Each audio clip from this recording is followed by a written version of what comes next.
This is wild. This is genuinely wild. I would like to call this meeting to order at time 10:05. Before we get into the full meeting agenda for the March 21st, 2024 Chicago Plan Commission meeting, I want to quickly provide guidance to those who want to provide testimony on the cases presented for public hearing today. A few of you may have already submitted forms electronically, but for anyone else who may wish to testify before the Plan Commission, please fill out the sheets located on the table where you enter the room. Please include your full name, address, if you are for or against the proposal, and if you are here representing yourself or an organization. Please hand your sheets to one of the staff members. People who have completed forms will be called on after each item is presented. Out of respect for other speakers, please limit your comments to 3 minutes. Please line up at the microphone behind me and to my left in the order I call your name, and please do not repeat comments that have been made prior to previous speakers.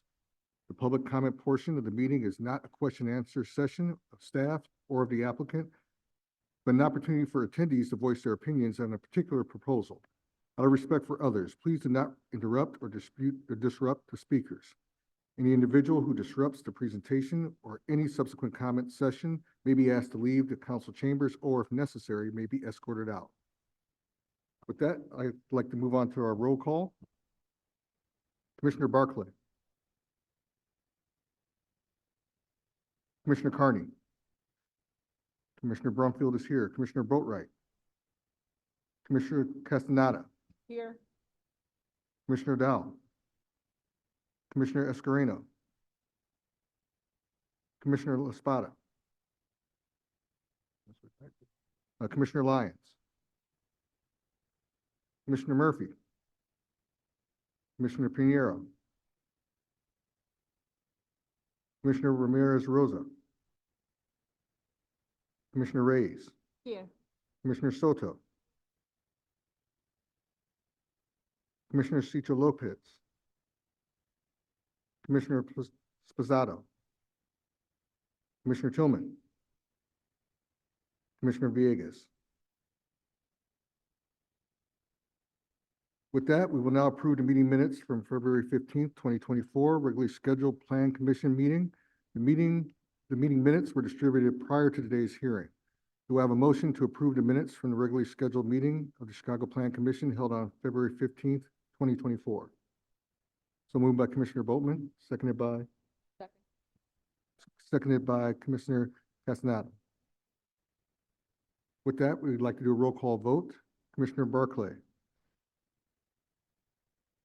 Commissioner Carney. Commissioner Brumfield is yes. Commissioner Boatwright. Commissioner Castaneda. Yes. Commissioner Dow. Commissioner Escareno. Commissioner Laspada. Commissioner Lyons. Commissioner Murphy. Commissioner Pinheiro. Commissioner Ramirez Rosa.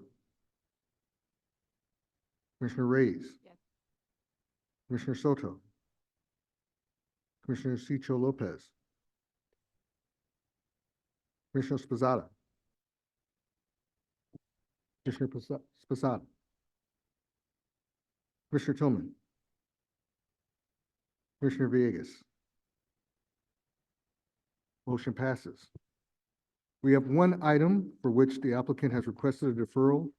It would be, or I should say, a date to be certain of April 18th, 2024, and this will be for the item listed on the agenda today as D1. That item is a proposed amendment to the Waterway Residential Business Plan Development number 1399, submitted by Ani 700 West Chicago LLC for the property generally located at 700 West Chicago Avenue.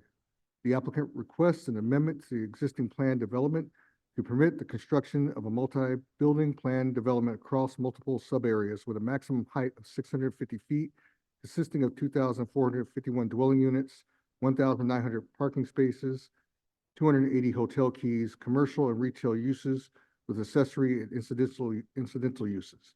A 3.1 FAR floor area ratio bonus will be taken at the maximum overall FAR of the plan development will be 8.1. This is item number 22229 in the 27th Ward. Do I have a motion to defer this item to a date certain of April 18th, 2024. So moved. So moved by Commissioner Reyes, seconded by Commissioner Boatman. Boatright, thank you. I know who you are. Is there any discussion by the commissioners on this motion? If not, we'll do a roll call vote. Commissioner Barclay? Commissioner Carney? Commissioner Brumfield is yes. Commissioner Boatright? Commissioner Castaneda? Yes. Commissioner Dowell? Commissioner Escarino? Commissioner LaSpada? Here. Commissioner Lyons? Commissioner Murphy? Yes. Thank you. Commissioner Pinheiro? Commissioner Ramirez Rosa? Commissioner Reyes? Yes. Commissioner Soto? Commissioner Cicho Lopez? Commissioner Tillman? Commissioner Villegas? Motion passes. Just as a reminder, we have returned to in-person hearings. We will take public comments for those items on the agenda after each item has been presented. If you have not already done so and you wish to speak on an item, please complete a testimony slip available in the back of the chamber. Staff members are available to assist if needed and will collect forms for you. Next on the agenda are matters submitted in accordance with the Interagency Planning Referral Act. Do I have a motion to approve items number C1 through C5, all listed under this disposition heading? So moved by Commissioner Boatman. Boatright? Why do I keep calling you Boat? Okay. Seconded by Commissioner Tillman. Roll call vote. Commissioner Barclay. Commissioner Carney. Commissioner Brumfield is yes. Commissioner Boatright. Commissioner Castaneda. Yes. Commissioner Dowell. Commissioner Escarino. Commissioner Murphy. Commissioner Pinheiro. Commissioner Ramirez Rosa. Commissioner Reyes. Yes. Commissioner Soto. Commissioner Cicho Lopez. Commissioner Tillman. Commissioner Villegas. Motion passes. Now we move on to the public hearing presentation portion for the matters submitted in accordance with the Lake Michigan and Chicago Lakefront Protection Ordinance and/or the Chicago Zoning Ordinance. The first item today is listed as D2. Just as a reminder that D1 was deferred earlier in this meeting. Proposed resolution to adopt design guidelines for ground floor residential and commercial uses in commercial corridors. The guidelines supplement Chicago's adopted neighborhood design guidelines to provide best practices for renovation and new construction of ground floor housing on commercial corridors in neighborhoods where housing demands exceed commercial space. Some property owners are locating housing on ground floors of certain buildings rather than retaining commercial spaces that will likely remain vacant. These guidelines provide design inspiration for how better to contribute positively to the public realm as ground floor uses shift toward housing. Subject to zoning and other requirements, DPD presented a progress report on the guidelines to the Chicago Plan Commission in December 2023 and posted a draft for public feedback in February 2024. The final document presented for adoption will incorporate that feedback. Catherine Hurd is here to provide context overview and present the proposed plan. Catherine. Good morning. My name is Catherine Hurd from the Department of Planning and Development, and I am here to present the ground floor residential guidelines for commercial corridors. So I was here at the end of December for an informational presentation to the Plan Commission, although some of you may not have been here for that. So this presentation will be relatively similar, but I'll do a little bit of a review as well. So we started this project last spring, and we had a series of firms that helped us. SCB was one with a few other subconsultants involved.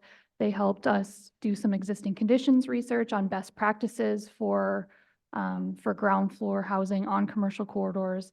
We also had a series of focus groups with developers, brokers, architects, building managers, and others who deal with this type of property on a regular basis. And they provided us some really helpful information around the challenges that they see regularly, some of the common stumbling blocks, and helped us think through some of the issues that we might want to address with the guidelines. Then we started drafting the guidelines. We were here in December to provide the informational presentation on the progress of that. And now we have posted a public draft for review about maybe 6 weeks ago. And then now we are here today to request adoption of the guidelines. So the guidelines are for both renovation of existing buildings to convert to housing on the ground floor, as well as new construction from the ground up.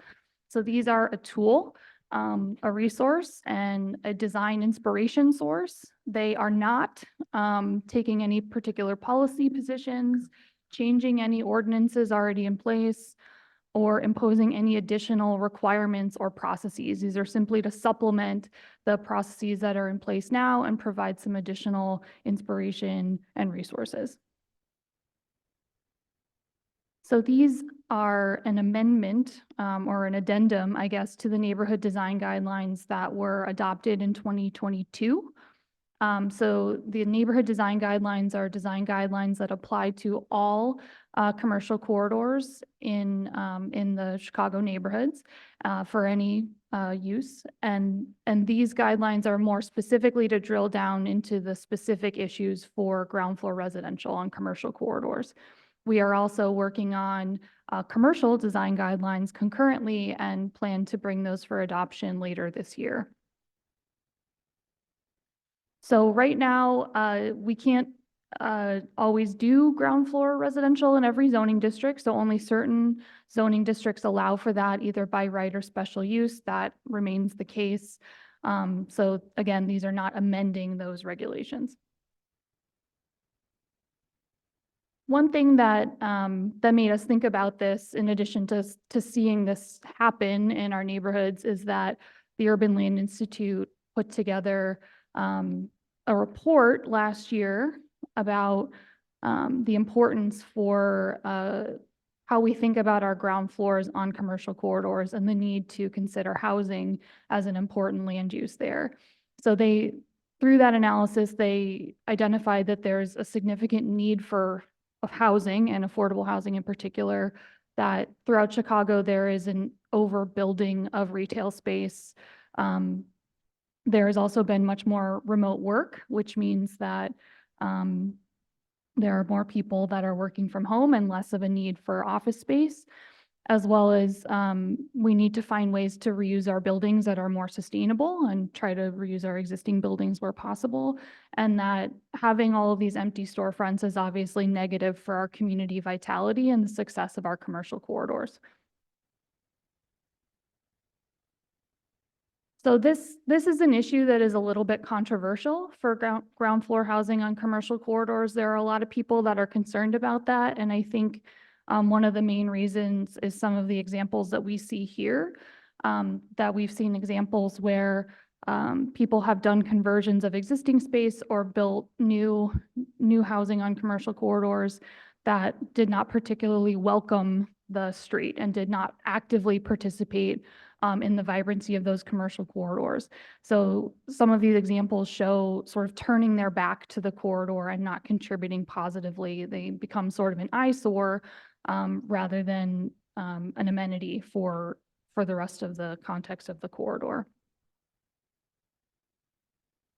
So instead, we want to provide resources and design inspirations for how to encourage more activation on our street fronts, both to keep eyes on the street, have a more safe pedestrian environment, but also to support the existing businesses that remain on our commercial corridors. So we have a simple decision tree for property owners or developers who are looking to consider ground floor residential on a commercial corridor. The first question is, do you have a viable commercial use that could go into that space? And if the answer is yes, you should just do that. So we're not talking about any mandate to remove any existing businesses from ground floors and convert that into housing. If you can get commercial space that makes sense, like that should always be the priority. But in areas where we're talking about places where we can't get commercial space, or struggling to find tenants, then we can start to consider this as an option. And the first question after that is, can you build a space for housing that meets the construction codes? And then also, can you meet the zoning requirements? And if you can't, then you need to talk to the Department of Planning and Development, your local alderperson, about what would be needed in order to change the zoning to allow for that or get a special use. And then if all of those things work out, then you may have a candidate to consider for ground floor housing. And so those are the projects that these guidelines are designed to help. So the guidelines themselves have 3 sections. One is about the site design, the facade design, and then we have a few case study examples to show how all those guidelines come together in a single project.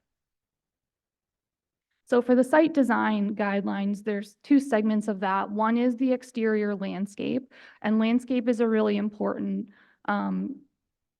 element in site planning because it can be used to create a buffer between the public and private space of the commercial corridor street and then also the private residence. It can provide screening to the residents, and it also is providing, greenery and planting and positive visuals for the actual corridor and the other uses along the corridor. So this can be done both in the building setback and in the public parkway, and there's different requirements for each of those because in the public parkway, then you're dealing with being in the public right of way. For building entries, that's also a really important aspect in how things are designed. Is one nice thing about ground floor housing is that it's much easier to make it handicap accessible because you are at grade. So taking advantage of that is often really helpful. There's also an opportunity to recess the entries. So that means pushing the entry into the facade a little bit so that there is that transition between the public and private a little bit more clearly. And then there are also a lot of considerations if you're converting an existing storefront, that the entries for a storefront, the needs for commercial business are obviously different than for a residence, but maintaining the architectural quality of those can still be done in a way that serves the needs of the residents. For the facade design guidelines, there are 4 segments. So the first is the facade elements. So that's the overall composition of the facade, the materials that are used, the style that's used, how you can use the existing materials that are there, and then also how to incorporate color. Then also doors. So doors are a really important part of this because many storefronts will have clear glass doors, which may not be appropriate for housing. And so there are examples in the guidelines around having more solid doors that are not as transparent, that are clearly residential to signal that this is a different type of use on the corridor. Also with lighting, residential lighting has different needs than commercial lighting, but it obviously has to be durable and should be able to be outdoor appropriate lighting, and then also different concerns for things like security.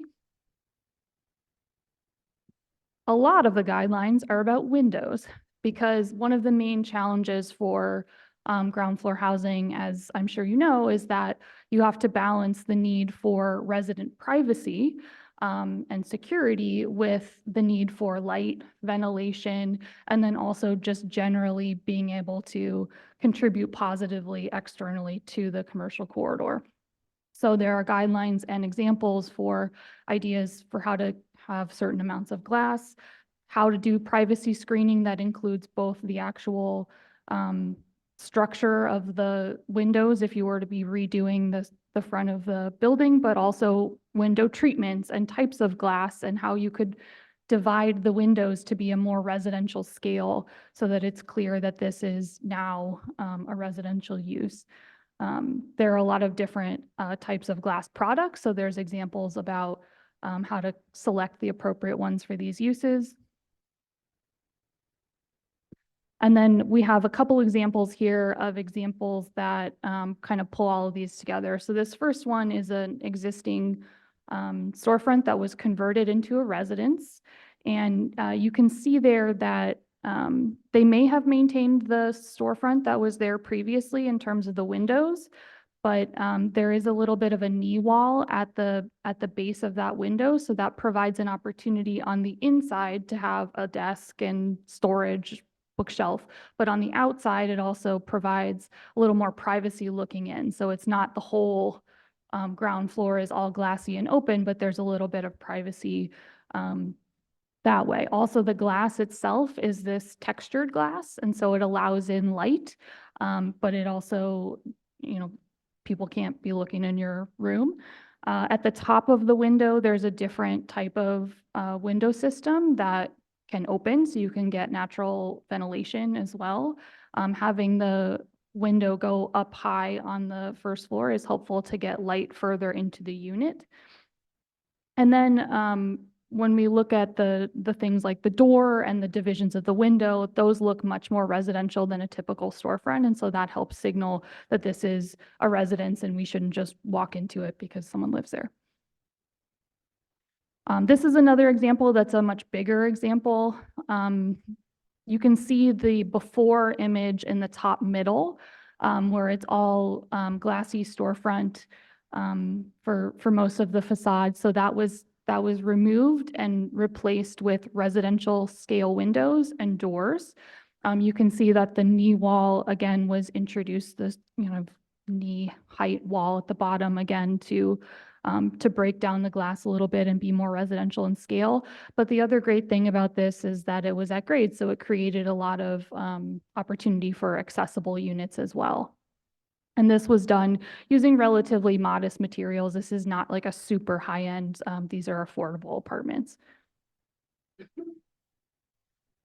So again, I'm not going to walk through the entirety of the document, but that is the basic summary. And so at this point, we'd like to request final adoption for the document so that we may use it, but I'm also happy to answer any questions.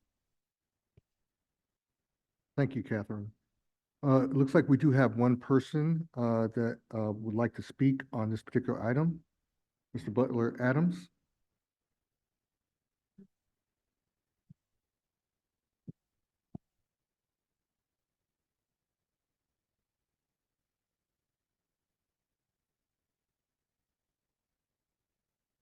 Yes, for the record, my name is Butler Adams. I just wanted to say I was in favor of this proposal and this thought process. I think this is a very nice way to certainly activate the ground floor space that has been vacant. It's also a way to kind of restore those front facades. You showed a lot of images that had like glass block, and that's absolutely hideous. But these guidelines kind of give a way of also restoring that space.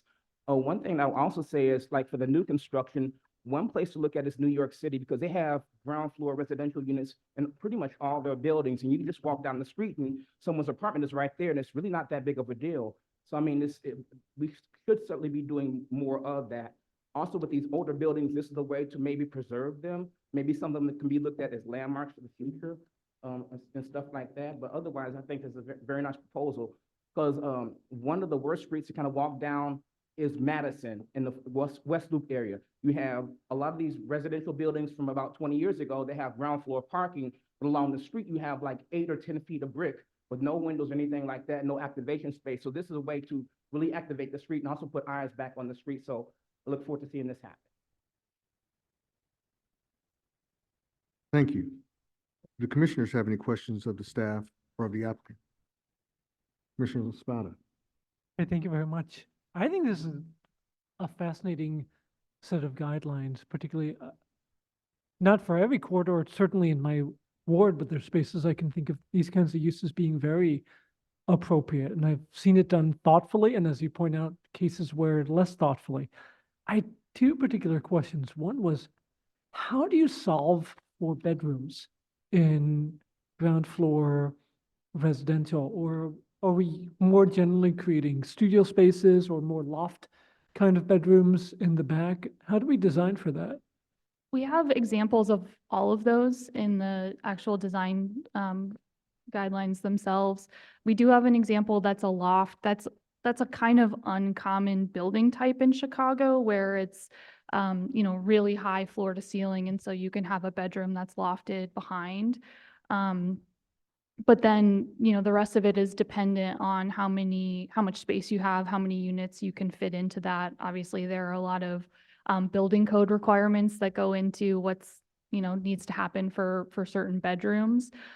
We do talk about sort of the guidelines around if you were to configure the floor plan of a ground floor housing unit. And so typically what that means is having the more, not exactly public, but less private spaces towards the street side. So like your living room, your office, things like that. And then things like the kitchen and the bathroom and the bedroom further deeper into the unit. Typically what's happening there is either there are windows on, your corner building, or there's windows on the side, or you can have, if you have high enough windows on the storefront side, you can do, partial walls That's what I was thinking. to Yeah. allow light penetration through that way. So we've seen examples with all of those configurations. Fascinating, really cool. My only other question was related, so we talked about privacy, but how do we also address public and like private safety concerns through the development? I think a lot of the cases where you see that 70% bricking up of the facade may come from people with burglary concerns or break-ins with having that much glass on a street front facade. Do we have recommendations that we put, and forgive me for not having the document open, but do we have recommendations from that perspective? Yeah, so there are a few things. That was one of the common things that we talked about in our focus groups, because that's obviously a major concern for folks. So, so there's a few things that we talk about in terms of security. One is breaking up, rather than having like one huge piece of glass, you're breaking up, several windows or divisions of glass, so that it's harder to get into, and then using things like safety glass. So it's not just, regular glass that's going to be turned into shards when somebody tries to get in. Also having things like solid doors, so that are like durable, solid materials, and at least a deadbolt, if not more, in terms of the locks. So while security bars on things are not necessarily recommended, when they are needed and appropriate, then there are many options for decorative versions of those that can still align with the style of the building. And we see those a lot in places like Lincoln Park, for example. So it doesn't have to be, a hideous, like prison looking building, but there are ways to do it when that's really required. And then we also talked about just the general durability of the materials overall, and then reducing the amount of glass on the whole, not just in terms of like the big one window and the divisions, but also things like knee walls to reduce the amount of glass, which would also help in the case of, a car trying to go into a building. You now have a wall there rather than just a glass storefront. I really appreciate it. Thank you so much for the thoughtful work on this. Thank you, Chair. Thank you, Commissioner. Any other comments from the commissioners? Commissioner Reyes? Yeah, Catherine, so these are guidelines. So when they will apply, when this will be something that a property owner will have to comply with, at the point of going through the building department, at the point of going to the zoning department, because as you said, they might need the zoning change, right? So how are we going to make sure that these criteria are going to be actually implemented?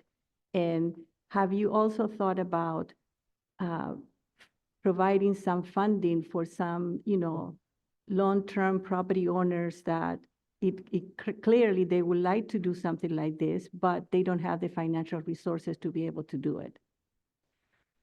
Yeah, so I don't really have an answer to the funding part of that. That's like a whole separate question. But in terms of the how these apply, so these guidelines are things that we already talked to our applicants about through the design process. So it's, a set of resources that when we're trying to help troubleshoot design issues, we provide.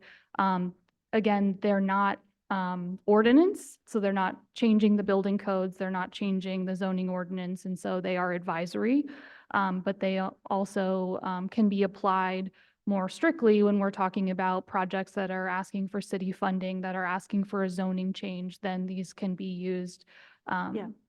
a little bit more strictly. We are sharing them with the local alders, and then, sometimes chambers of commerce and community groups are talking to zoning applicants out in the neighborhoods, and we want them to have resources. They are actually some of the ones who advocated the hardest for these guidelines because they're reviewing projects that are requesting funds or zoning changes in their communities, but they don't know what's, quote, good design. And so we wanted to provide some examples that they could use when they're having those conversations with individual applicants. Yeah, no, I understand that when it comes to a large development, funded by the city Department of Housing or DPD, that yes, I mean, that's the right thing to do. I'm more thinking about the moms and pops, from the Pilsen neighborhood, for example, where I live, because I see a lot of those buildings butchered, as you just showing the pictures. And so I'm sure that people want to do the right thing, but sometimes they don't have the financial resources to be able to do it. So I think it will be important to look into that if there are going to be possibilities in the near future, in particular, looking at what is being discussed now in terms of the housing and economic development bond, to look for a possibility to provide some kind of grant to long-term property owners that are with a fixed income, for example, and converting a vacant storefront will clearly into residential, will clearly help them financially, but they don't have the financial means to do it. Sure.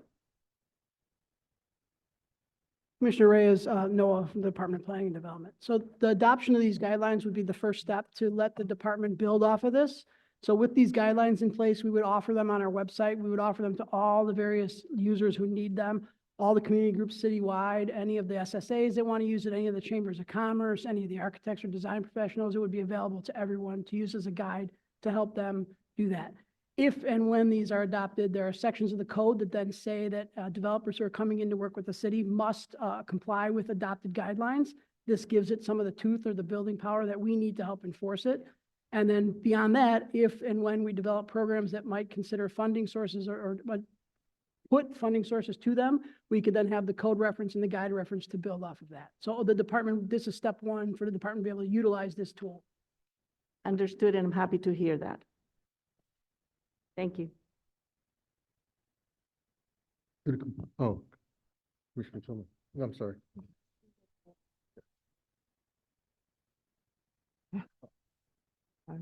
Thank you. I think this is a really good first step. Good to see that this work that has been done.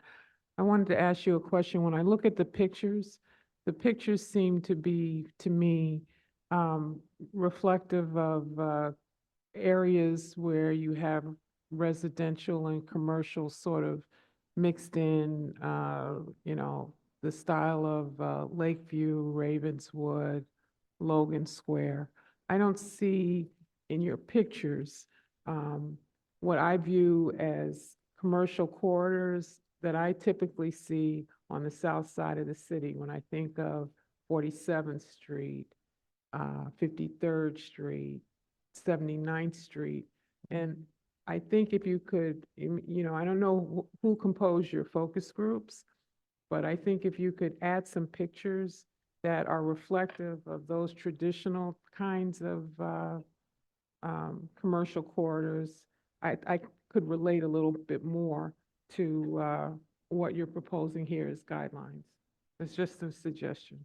Yeah, we do. One of the things that we started with at the very beginning with the consultant team was to go out and look at commercial corridors throughout the city and think about the types of buildings that are out there, because we want to make sure that the guidelines that we propose are applicable to the full range of common Chicago building types. Obviously, some neighborhoods have some, more prominent types of building types than others, and we didn't want to miss any of them.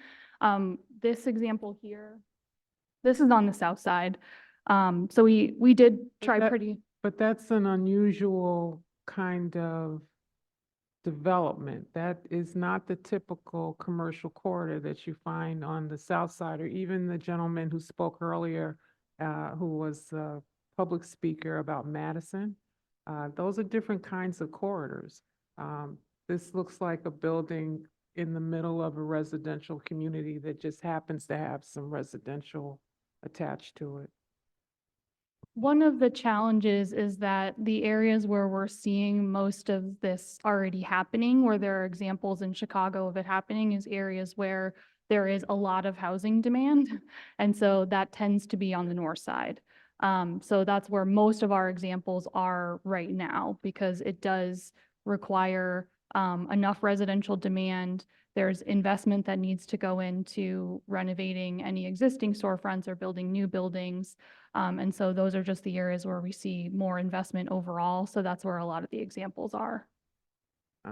I hear you on that, but I represent a community that is seeing a lot of housing investment on the south side. And I don't see my community reflected, and other communities that are similar, reflected in your pictures. And, you know, although I think, I admit that the guidelines are guidelines that could apply to anyone. Thank you. Commissioner Boatright. I appreciate that suggestion, and I think that we can certainly get some examples and maybe some mock-ups from more standard buildings that are in our commercial corridors to show how those examples can reflect a good transition from commercial to residential in a really thoughtful, strategic way. And so I think that's great feedback. It could be. Any other comments from the commissioners? Commissioner Soto. I just want to, I guess, give an opinion in terms of like in the architectural world. In recent years, there's been a lot of commentary and pushback to some of the guidelines that the city has been, you know, putting forward. That in some interpretation, it's sort of stifling the creativity of some architects. That's one comment. The other comment is that in the Black and Brown community, sometimes when these initiatives are put forward, they actually limit the possibility of those projects moving forward because of the lack of funding and because of the lack of investment. Once we start putting in these measures, some of the projects also become not feasible. So there has to be a balance. And I think building on what Commissioner Reyes, you know, stated, there also has to be some funding. Because yes, these things are happening, you know, on the north side because of perceived demand, but there's also a great demand on the south and west sides, but due to lack of investment, those things are not being realized. I too don't see my community represented in these photographs, you know. There's a lot of one-story commercial buildings that are in a lot of our communities, and I don't see that reflected here. So I would like to see more in depth, and also in reality, how much of the individuals who are coming to the city are truly utilizing these resources, right? I can see how lay people would utilize these, but I would like to know how much of the design world is actually, you know, using these as references, and that I'm just curious about that. I mean, one of the main things that we do with our design guidelines, there's a few purposes.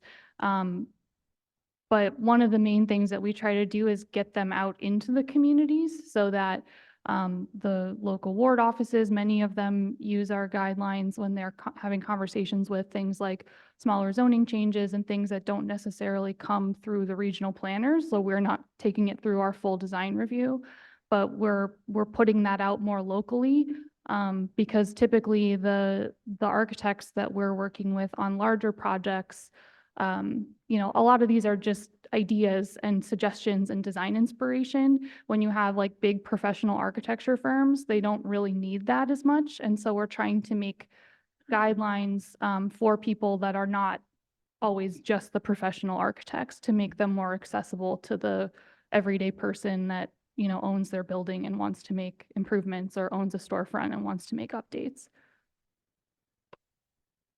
Commissioner Boatright. Yeah, I just want to chime in on the funding component because that absolutely is a fair question. And I think, as mentioned, this is just the first step to recommend these guidelines so we can be more thoughtful on the design for the conversion of commercial to residential.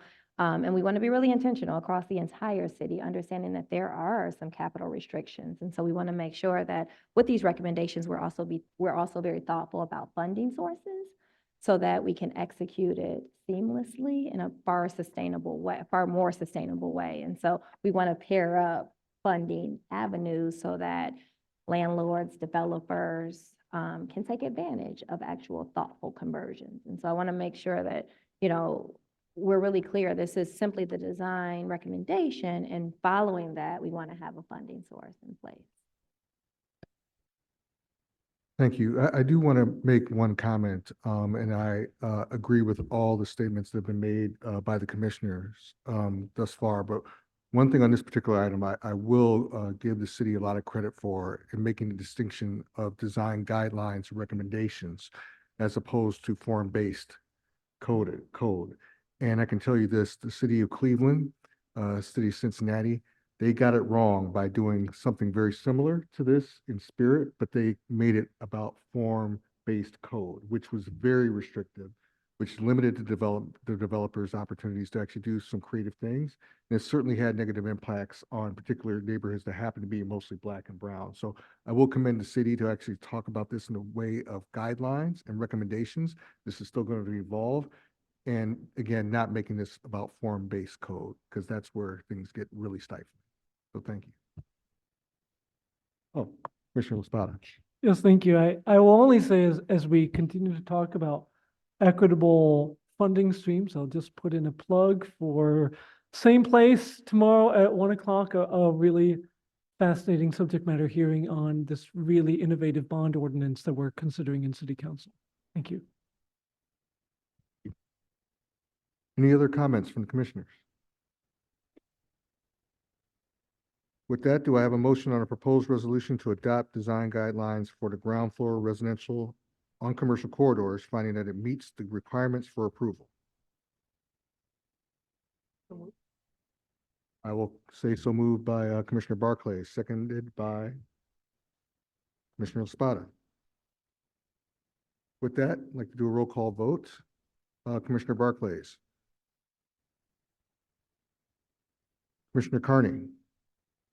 Commissioner Brumfield is a yes. Commissioner Boatright. Commissioner Castaneda. Commissioner Escarino. Commissioner Laspada. Commissioner Murphy. Yes. Commissioner Pinheiro. Here. Commissioner Ramirez Rosa. Commissioner Reyes. Yes. Commissioner Soto. Yes. Commissioner Cicho Lopez. Commissioner Tillman. Commissioner Villegas.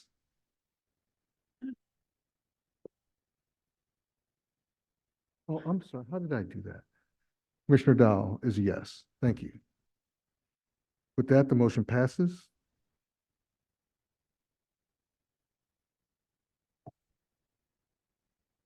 The next item today is listed as D3, a proposed residential business plan development submitted by GW Six Corners LLC for the property generally located at 3955 North Kilpatrick Avenue. The applicant proposes to rezone the site from RS3 Residential Single Unit Detached House District to B3-3 Commercial Shopping District, and then to a residential business plan development. The applicant proposes to construct four single-story commercial buildings totaling approximately 30,480 square feet, along with 125 vehicular parking spaces in sub-area A, and a six-story multi-unit building containing 346 dwelling units and 205 vehicular parking spaces, sub-area B. This item is number 22328, located in the 45th Ward. Louis Clayton will present the context overview and present the proposed plan. Mr. Clayton. Good morning, Commissioners. For the record, my name is Louis Clayton with the Department of Planning and Development. The subject property is generally located at 3955 North Kilpatrick Avenue and 3865 North Milwaukee Avenue in the Portage Park Community Area and the 45th Ward. The applicant, GW Six Corners LLC, and their development team appear here today for the purposes of requesting approval of a new residential business plan development. The application has been submitted as a mandatory plan development for section 17-8-0513 of the zoning code, which requires plan development review and approval for any multi-unit residential development in a business or commercial -3 zoning district with 60 or more dwelling units. The subject site is located in the Portage Park community area, which has experienced a 1.7% decrease in population since 2010, compared to a 1.9% increase in the city of Chicago. In Portage Park, the average household size is 2.7 people, which exceeds the citywide average of 2.4. Portage Park has a higher percentage of white residents at 46.4% versus 33.1% citywide, and Hispanic residents at 42.9% versus 28.7% citywide. The Black population is lower in Portage Park at 1.5% versus 28.8% citywide. Portage Park has a higher percentage of single-family detached homes at 45.7% versus 26.1% citywide, and a lower percentage of units in buildings with 20 or more units at 5.1% versus 25.6% citywide. So at this point, I'll turn it over to the applicant team to discuss the proposed plan development on the subsequent slides.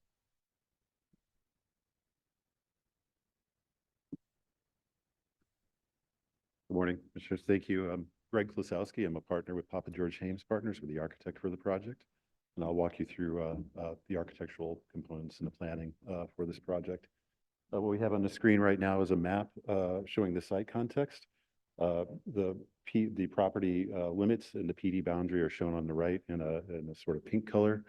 The aerial view shows our site in an orange color. And I'll walk you through the site and some of the subsequent sides. But here you can see Milwaukee Avenue coming diagonally down alongside our site and the Six Corners in the upper left corner.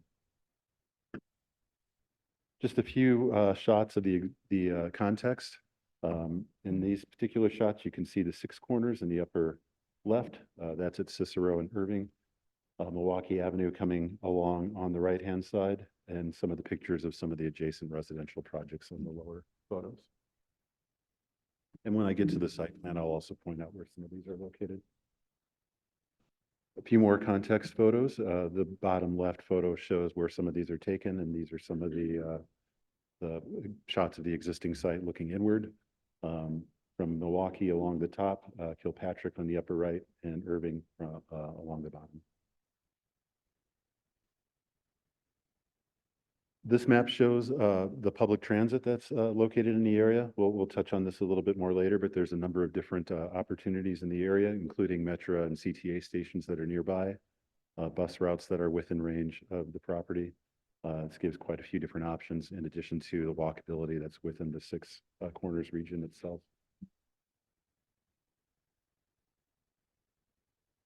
Briefly, our enlarged zoning map, as referenced earlier, this is going to be an increase. This is, or I'm sorry, a rezoning from the RS3 up to the B-3 district. And you can see our site both on the left-hand side, again, with the Six Corners in the central portion of the slide as a reference, and enlarged on the right. I'll take you now through a few slides showing the proposal, including some renderings, and then we can get into some of the plans to explain how it works from an aerial view. This aerial shot is actually taken from the southeast, or looking southeast. So along the bottom part of the slide, running diagonally, you can see West Irving Park Road. Kilpatrick runs along the right side going upward, and you can see the corner of Milwaukee Avenue in the upper right portion of the slide. And this is a great slide to show the overall layout of the property. Along West Irving Park Road, we're situating 3 retail buildings, single-story retail buildings that are continuing that street facade from the Six Corners along Irving Park Road.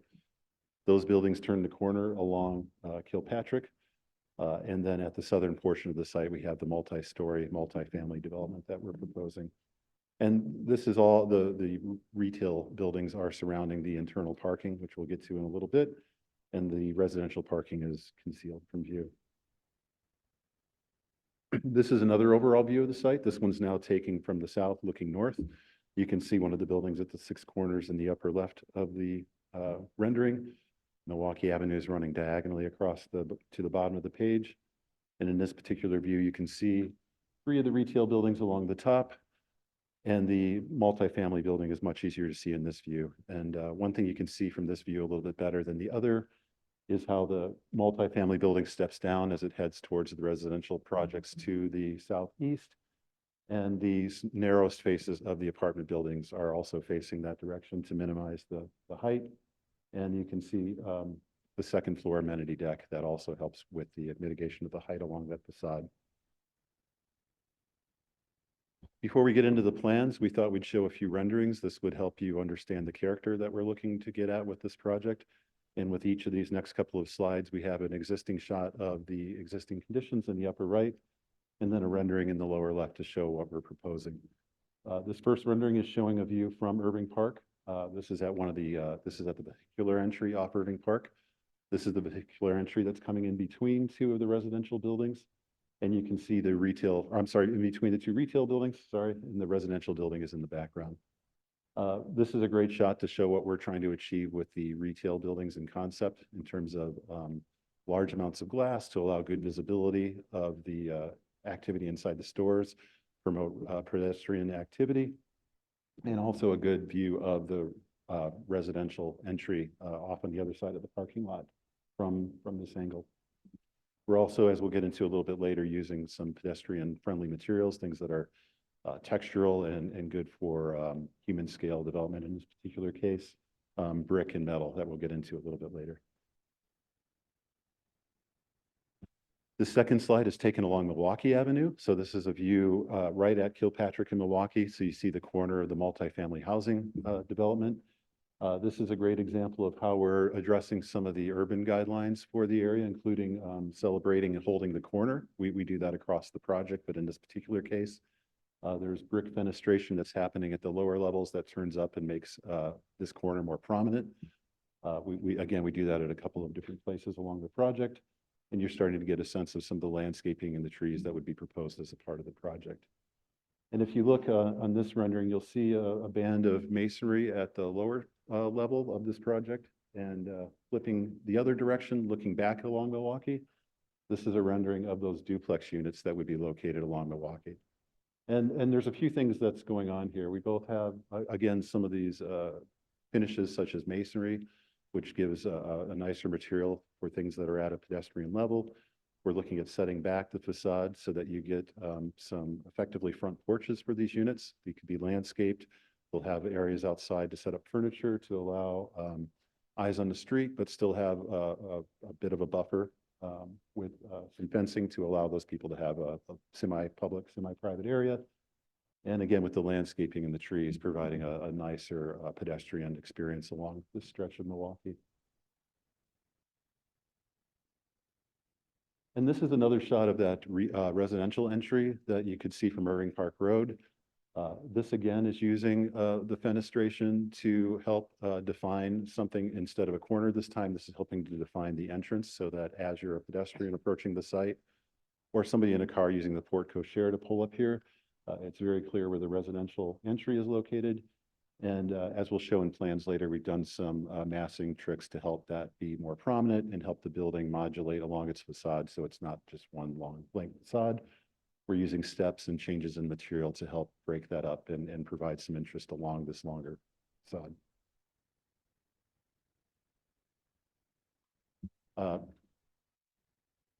Have Mitch come up to take care of the next couple of slides, and then I'll start back with. Thank you, Greg. I'm Mitch Goltz, applicant, owner of GW Properties. We're a Chicago-based retail investment and development company. I'm proud to be here before you guys today. This will be our fourth project in this immediate vicinity. We have a lot of past projects in Chicago, which we're very proud of, but this is one that has taken a different place in our hearts. We have been working on this thing for 5 years, since 2019. So this is nothing short of a very long haul, but we're very excited to be here before you today. So, while Greg and team will be going through the plan, I do want to just highlight some of just the highlights of the plan that you see today, and how it ties out to the Six Corners Economic Development Plan that was established many years ago. So this plan, particularly on the retail side, will be bringing in a lot of new businesses to the area with a wide array of retail restaurant options. We'll be activating what will be the last big piece of property in this vicinity, and we'll be taking what is a very dormant, underutilized two properties and bringing it into what is before you today. We're excited to be bringing in materials and a building design that will be complementary to those in the area, and we'll also be forward-thinking on some new design trends that we're seeing out in the marketplace. We'll be having a lot of pedestrian access points, vehicular access, bike access, train access, everything but boating. We do have a lot of outdoor space throughout the project, which we'll get to in some of the more renderings. The retail tenants and some of the restaurants that we're gearing towards are very active with wanting more outdoor space, particularly in a post-COVID environment. An analysis in the current market and retail conditions through Jefferson Park, Portage Park, Irving Park have found this plan and some of the earlier versions to really be meeting the demand in this area for new retail and businesses and jobs and places for people to eat, shop, and live. So we're very excited that this project will bring all that forward and will be hopefully the last piece in a very big puzzle that I commend Alderman Gardner and his team in the city on getting them all out of the ground.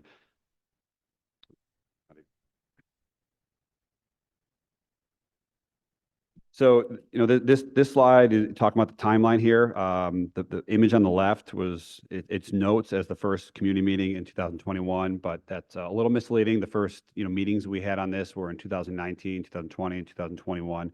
A lot has changed in this area in 5 years. A lot has changed in the marketplace. Our original plan in 2019 and 20 was about 100,000 square feet of single-story retail, which we had leased to Amazon, Burlington Coat Factory, and a bunch of other retail and restaurant tenants. At the time, residential was desired, but not necessarily supported financially in the marketplace. And while there's been a lot of market fundamentals that have changed over the last 5 years, we introduced residential to this plan in 2021 in trying to keep with the previous plan with the grocery store and some limited retail. But it turned out to be trying to shoehorn in residential into a plan that really wasn't designed for that. So through collaboration with various community groups, the Alderman's office, city departments, and our team and consultants, we were able to take kind of a complete redo of the plan starting last year and have come up with the plan before you today. So noted, we will be wrapping all the retail buildings along the street to provide great screening to the parking lot for the retail and residential, while still maintaining excellent pedestrian access. We'll be activating Irving Park with, up to 14 new tenants that will be coming into this project. And we'll be bringing in a tremendous amount of residential that this area has been starving for and yearning to see here. So we've eliminated the big box and replaced it with more small shop neighborhood retail. And we're really excited to see the final tenant mix for this project. So I'll turn it back over to the design team.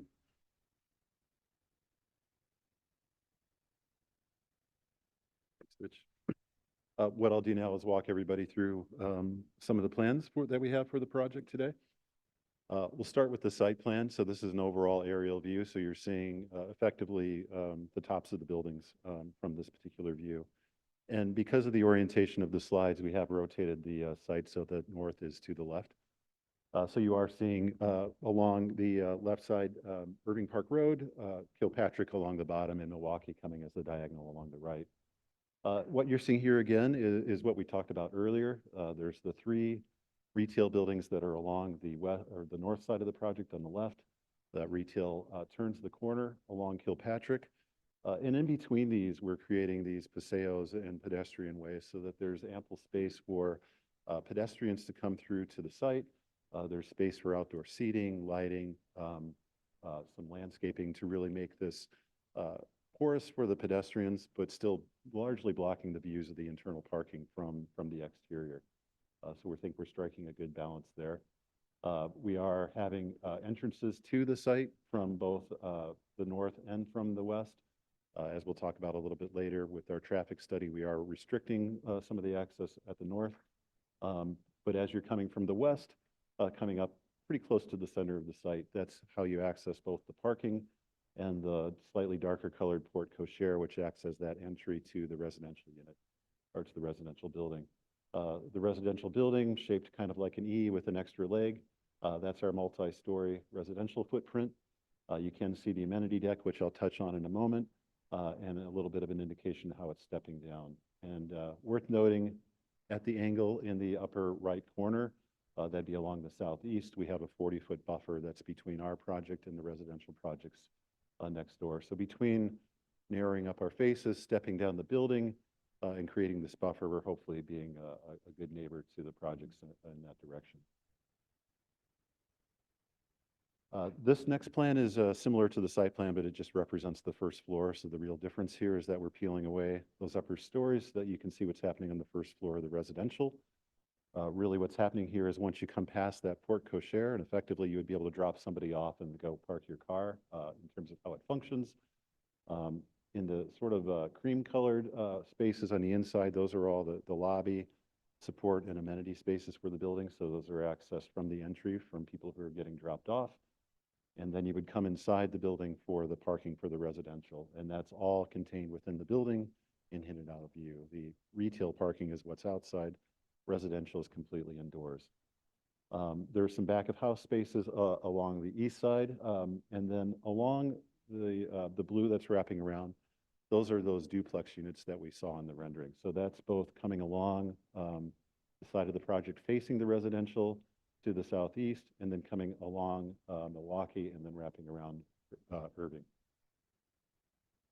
I'm sorry, Kilpatrick. I'm getting the streets mixed up. Jumping up to the second floor, this is where we have the retail, of course, drops off because it's a single story. And what we have represented here is what we're showing as our unit mix right now. The lightest color are studio units. The bluish color, both the light and the dark, are 1-bedroom units or 1+ bedroom units. And then the terracotta warmer color are all the 2-bedroom units in the project. This particular floor is the amenity floor. So you're seeing some proposed amenities, some green space, pools, and other outdoor activities. And the tan-colored portion of the project in the center is what we were proposing as an amenity space. That is an indoor space that serves both of those amenity decks. And of course, that opens up, as you could see in that aerial rendering we had previously, to the southeast. Jumping up to what we're calling third, that would be third floor, not third. That's our typical plan. This would be both representative of the third and fourth floor. The amenity space drops off, is replaced by a studio unit and a couple of 2-bedroom units. But otherwise, this footprint is the same, continuing up those 2 floors. And then up to the 5th floor, this is a little bit different, and it's what I was speaking to earlier. At the side facing the parking to the north, to the left, you can see there's some green spaces to either side of the entry. That's where the building steps down and drops off a little bit to provide some interest and fenestration along that facade. And then the wing that comes up from the E along Milwaukee, the gray area is that lower roof. So that's where it steps down from 5 stories to 4 stories as a gesture towards that lower scale neighborhood to the southeast.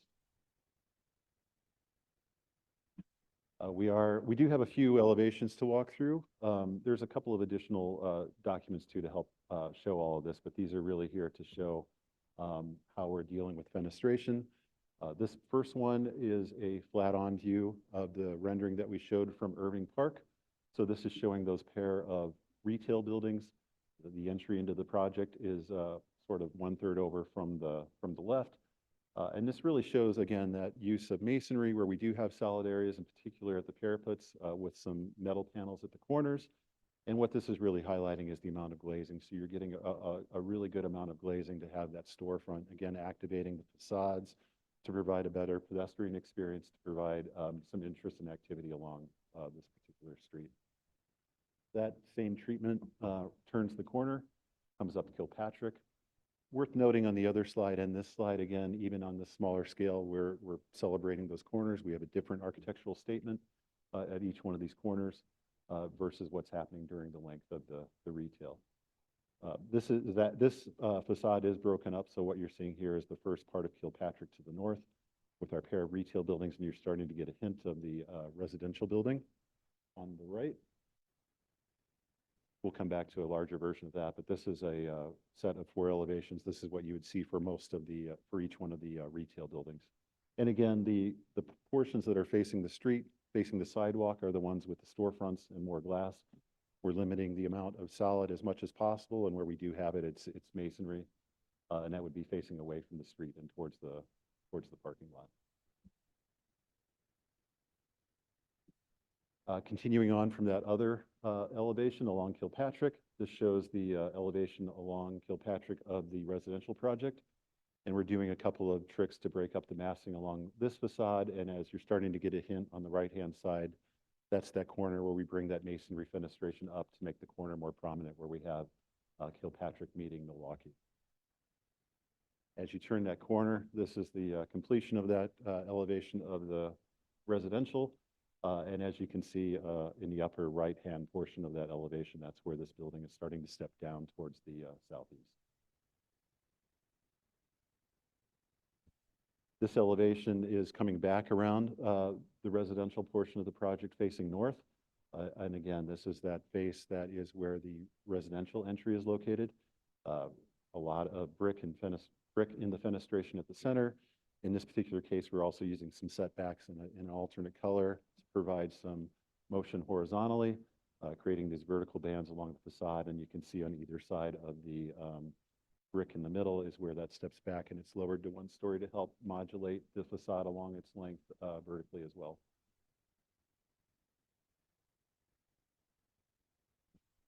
This slide shows the street profiles. This is part of the larger urban guidelines, and talking a little bit about how our massing relates to the massing of the neighborhood.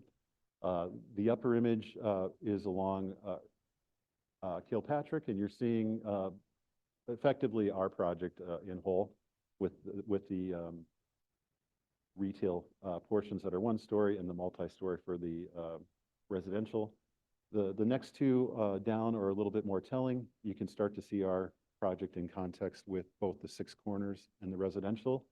And the bottom street profile is probably the most telling, because you're seeing the height of the 6 corners on the left, how our project steps down along its length, and then the 3-story and lower projects that are more residential oriented to the southeast.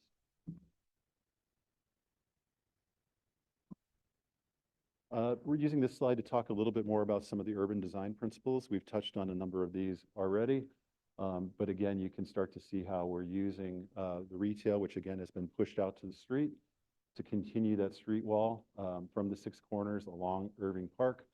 That's helping us effectively pull that neighborhood into where our site is located.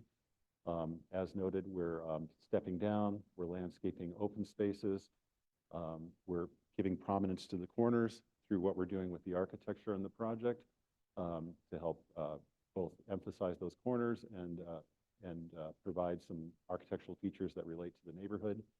And as already stated, the access to parking has been screened from the surrounding public ways while maintaining that ability for pedestrians to easily access both parts of the project.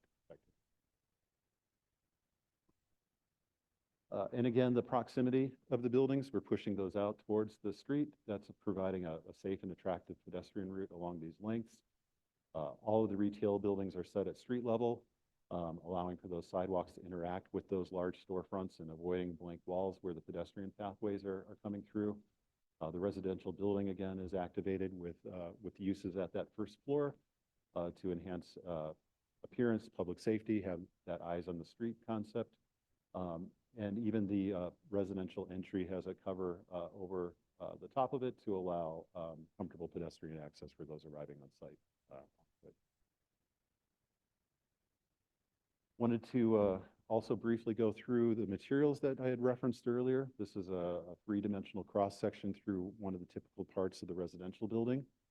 Again, along the bottom portion where we have our duplex units, we're looking at doing a combination of some panels, but largely masonry, to give, again, that nice texture where you're going to be touching and feeling and seeing it easily as a pedestrian. This is also showing, again, that buffer that we're providing and some semi-public space that's used by the residents between the sidewalk and the building itself.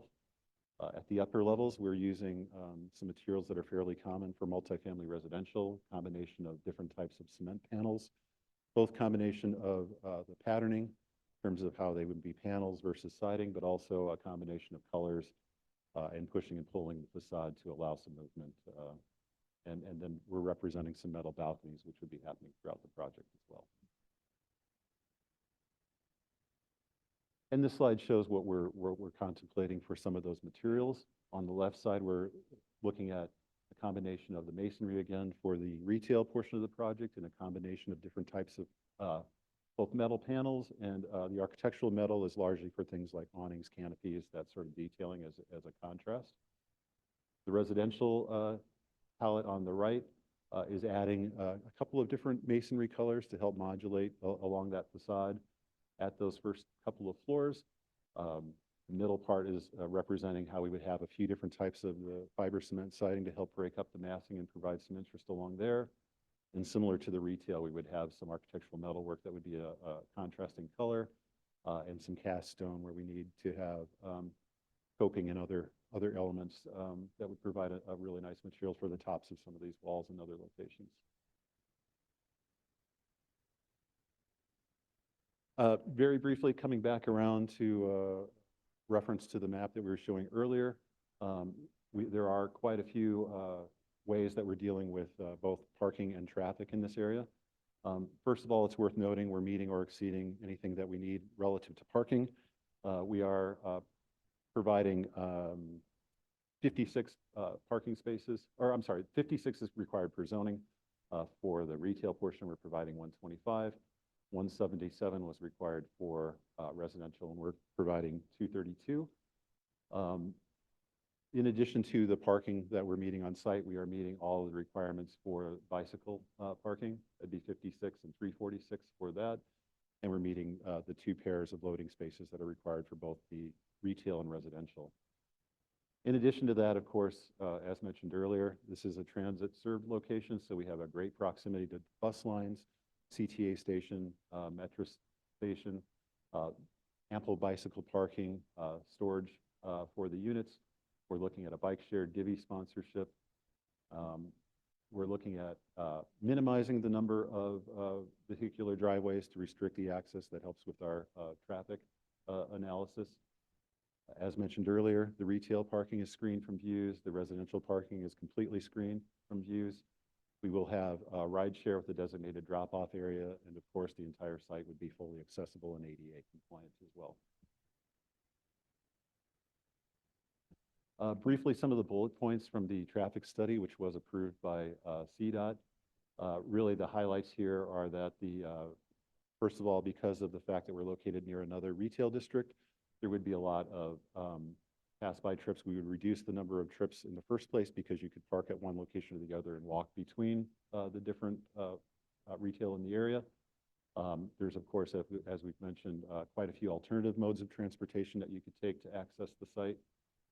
At the end of the day, the new traffic that's generated by this proposal is really going to impact that Six Corners intersection by about 5% or less of the traffic. So it's not a big impact to the traffic that's already there. We did, through the process of working through this traffic study, the entrance to the parking that's coming from the west is a full access, but we're looking at a right in, right out access Irving Park to help manage the vehicular traffic, particularly at the intersection near there. And that's helping with that right-bound, right-turn movement as well. And we do have Louis from KLOA here with us today if there's any questions about the traffic study. Very briefly, this is a landscape plan, so this reinforces what we were showing in a lot of the renderings and drawings, the amount of planting that we're considering for the site.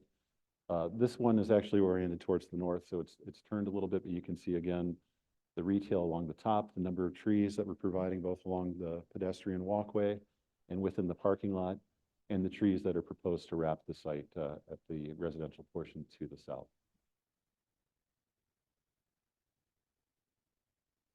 We, of course, are also going to be meeting the Chicago Sustainable Development Policy. In yellow, we've highlighted what we're proposing to meet now. It's a combination of Energy Star, energy savings, water reduction, and a number of other things related to transit. As we continue to develop the project, depending on how it proceeds, we may shift these a little bit, but we would always be committed to, of course, meeting the 100 points that we need to as represented here.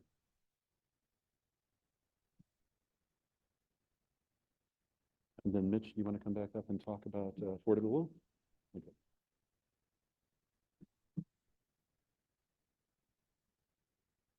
Thank you, Thank you again, Greg.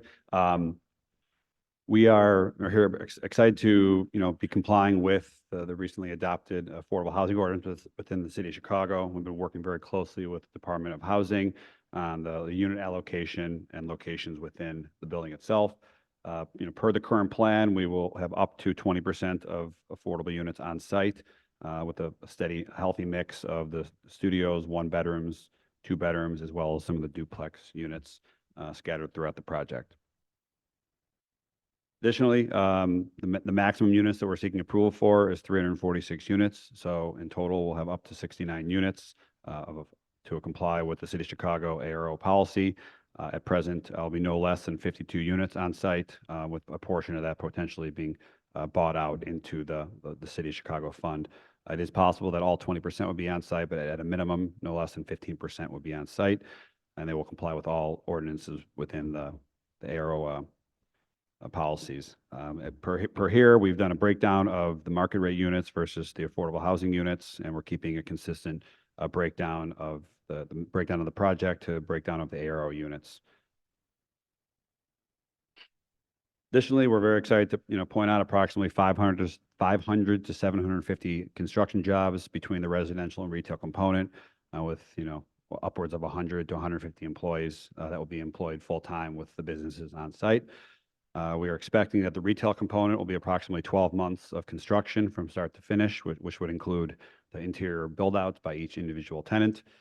The residential project will take approximately 24 months from soup to nuts, with a hopeful occupancy somewhere in that 18 to 19-month range for part of the building. At present, the residential budget is over $90 million of project costs, and the retail budget in total is upwards of $20 million. So in total, we're looking at a total investment on this property in the community of over $110 million.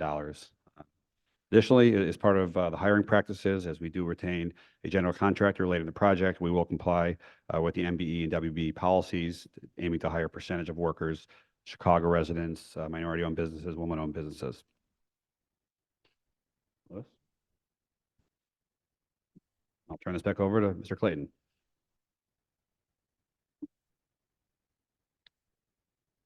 So in conclusion, DPD has concluded that this proposal is appropriate for this site and supports the proposal for the following reasons. The proposal ensures a level of amenities appropriate to the nature and scale of the project. The proposed development complies with the plan development standards and guidelines. The proposed development is consistent with the Six Corners Economic Development Master Plan.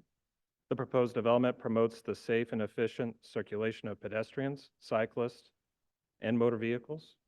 The proposed development reinforces desirable urban features found within the surrounding area, and the proposed development is compatible with the character of the surrounding area in terms of use, density, and building scale.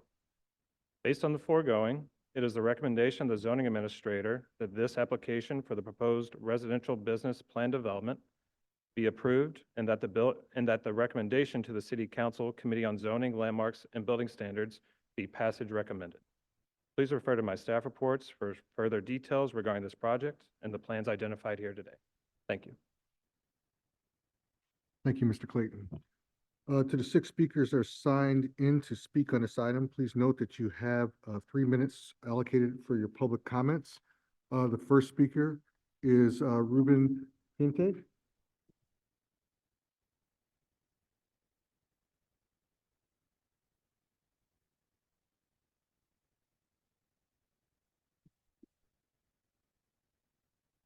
Hello, good morning all. My name is Ruben Puente. I'm a union laborer belonging to La Una, Local 1. I've been in the trades for 30 years. I've had my share of working union and both non-union.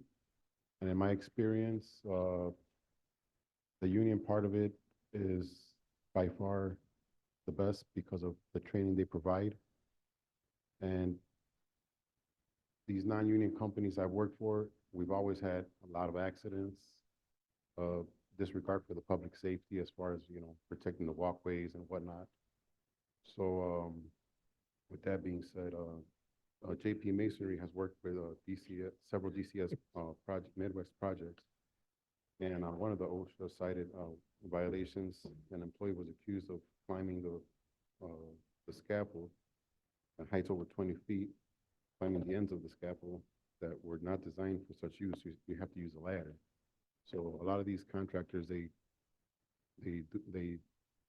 make you do what you don't have to do to get the job done, which is not correct. So,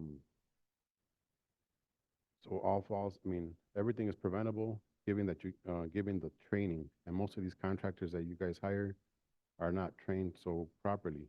So with that being said, GW Properties, why do you continue to hire contractors that disregard worker safety and put our community in harm's way?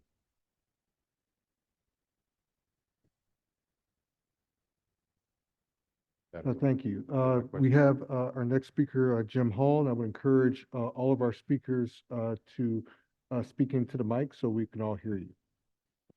Jim? Hello, my name's Jim Hall. Recently retired as a union laborer with the one of the larger general contractors in the city of Chicago. Worked with them for about 12 years. Also worked with the bricklayers, labored for the bricklayers for 16 plus years. Certifications are big. It helps you learn hands-on, not on the computer, not on YouTube, but it helps you learn. So my question, reading this piece of paper I've got here, will you be providing a list of your contractors with their safety record? And I use an example, Perspective Plumbing has worked on at least 13 of your projects in the city of Chicago. Perspective Plumbing is currently being investigated by OSHA for workplace violations that occurred on that occurred on January 11th, 2024 and December 8th on 2023, both relating to employer failing to provide safety equipment while working in trenches. Cave-ins pose a greater risk and are much more likely than any other excavation-related accidents to result in workers' fatalities. In addition to cave-ins, other potential hazards include falls, falling loads, hazardous atmospheres, and incidents involving mobile equipment. 2 cubic yards of soil can possibly weigh up to 6,000 pounds, or as much as a small cart. An unprotected trench is almost like an early grave. Perspective Plumbing has received at least $14,238 in fines from OSHA for similar violations twice in 2022 and in 2019.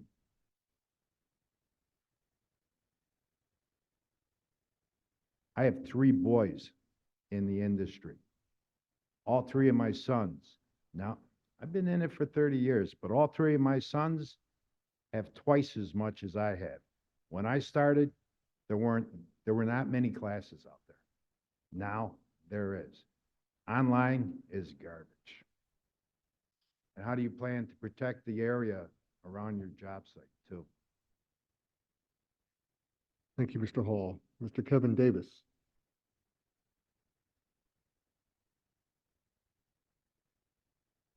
Good morning. My name is Kevin Davis. I'm also a laborer with Laiuna Local 1. Speaking in terms of cumulative OSHA violations and fines, GW Properties routinely hires subcontractors that habitually disregard OSHA standards, exposing workers and the community to unsafe work conditions. Such conditions can result in death.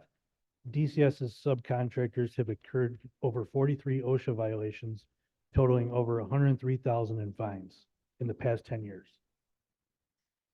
Clearly, DCS Midwest has a bad track record of hiring, bad track record of hiring safe and reputable contractors to perform work on its projects. So I'm asking Mitch, will you commit to signing a project labor agreement for this project? And also, will you commit to hiring reputable and safe contractors to keep this neighborhood safe during your project? Thank you. Thank you, Mr. Davis. Sean Allen.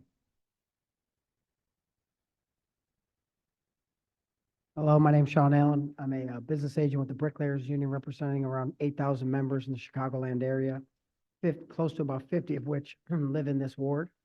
The location of this project poses a significant public risk, considering there's already so much traffic and construction over there with an influx of construction vehicles and equipment. How can we ensure this project will be done under your given timeline? And what will happen if the developer fails to deliver on this timeline? Will fines be assessed to the developer? Thank you.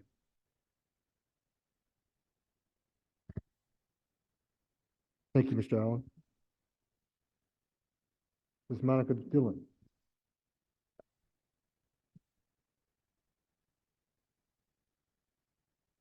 Good morning, Plan Commission. My name is Monica Dillon, and I'm a member of Neighbors for Affordable Housing, a far northwest side affordable housing advocacy group. Neighbors for Affordable Housing would like to submit public comment and request your consideration for the following for the 3955 North Kilpatrick Plan Development. We have 3 requests. Number 1, we respectfully request that all 69 ARO units be built on site. We noticed in your application and also the presentation that was attached to today's agenda that the plan was to build 15 of 20% of the required ARO units on site. There would be 52 units out of a possible 69. The developer plans on paying in lieu fees for the other 5% of the required ARO. This would mean the developer is buying out 17 units of ARO housing. While building 52 units on site out of a possible 69 is a very good start, our community absolutely requires all 69 ARO units to be built. The far northwest side of Chicago has a long, unfortunate history of purposely choosing not to build ARO housing on site, which has resulted in a disproportionate loss of opportunities for Black and brown families and individuals. Moving forward, let us use every opportunity presented to us to right that wrong. Number 2, secondly, we are asking that at least half of the 69 total ARO units be 2-bedroom units to accommodate low-income families who are struggling to pay increasingly higher rents in the Portage Park community. Gray Elementary School, the nearby grade school, has an enrollment of 1,037 children, 84% who come from economically disadvantaged families. There are very few affordable housing options for families in the Portage Park community. We have had only 25 ARO units built on site since 2007, and most of these are 1-bedroom units. Let us use this development opportunity to fairly support struggling families with children. Lastly, we ask that some ARO units be designated for families and individuals who earn less than 40% of the AMI. Our Portage Park community is in critical need of deeply affordable housing. Per the Chicago Rehab Network, the Portage Park community has lost over 1,200 very low-income households in the last decade, and we continue to lose neighbors who are being priced out of our community. Thank you very much for your commitment to ensuring housing equity for all Chicagoans. Thank you, Ms. Dillon. Mr. Adams.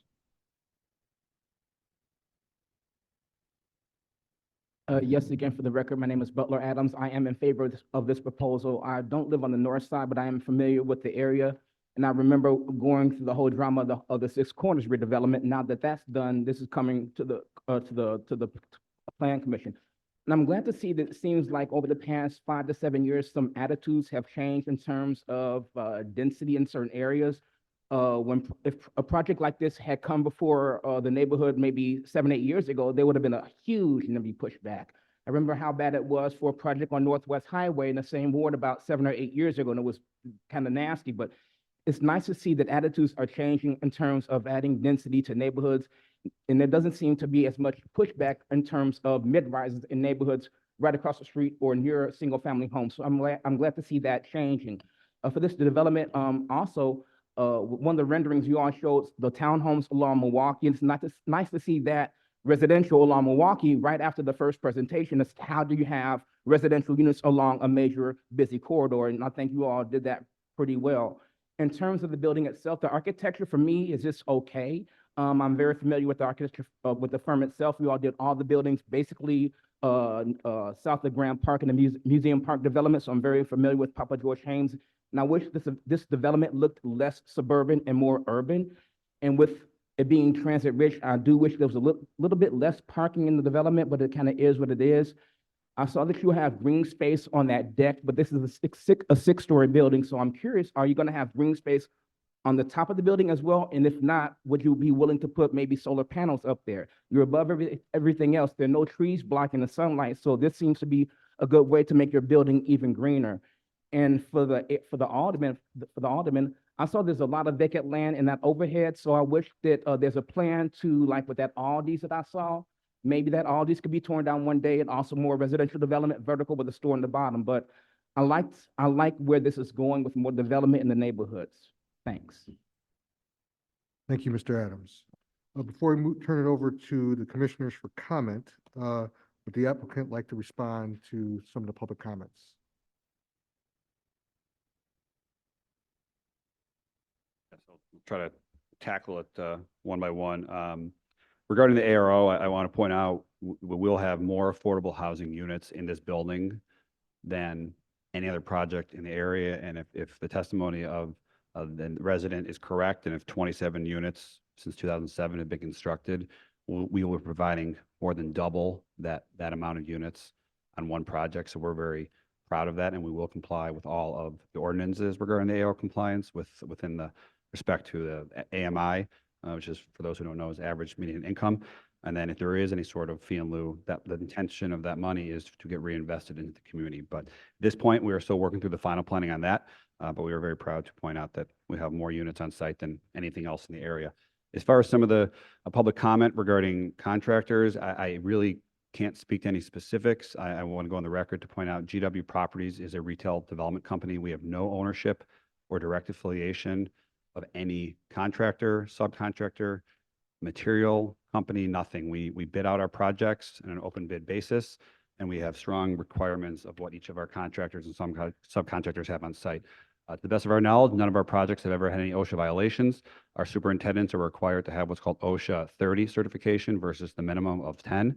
And we require very stringent requirements for any worker on our site. And they all have to be licensed in the city of Chicago. So some of the names that were raised, I don't know any of those people. I couldn't point them out in a room or anything else. So I would say that if there are any violations or parties that have constructed on sites in the city with issues in the past, I would take that up with the city of Chicago. And if those issues are that severe, then perhaps they won't be able to be licensed in the city. But once again, we are going to comply with all the ordinances, and we'll open this bidding up to a variety of contractors. We have no contractor identified at this point, but it will be an open bidding process, and we will reach out to all the local trade organizations and vendors that we're aware of that would want to bid on some portion of this project. So with that, I think I've addressed everything I can, and happy to answer any questions from the commissioners. Thank you. Do the commissioners have any questions or comments? Commissioner Tillman? Hi, thank you. I do want to say that I think that from the images that we saw, this is a much improved plan of the project.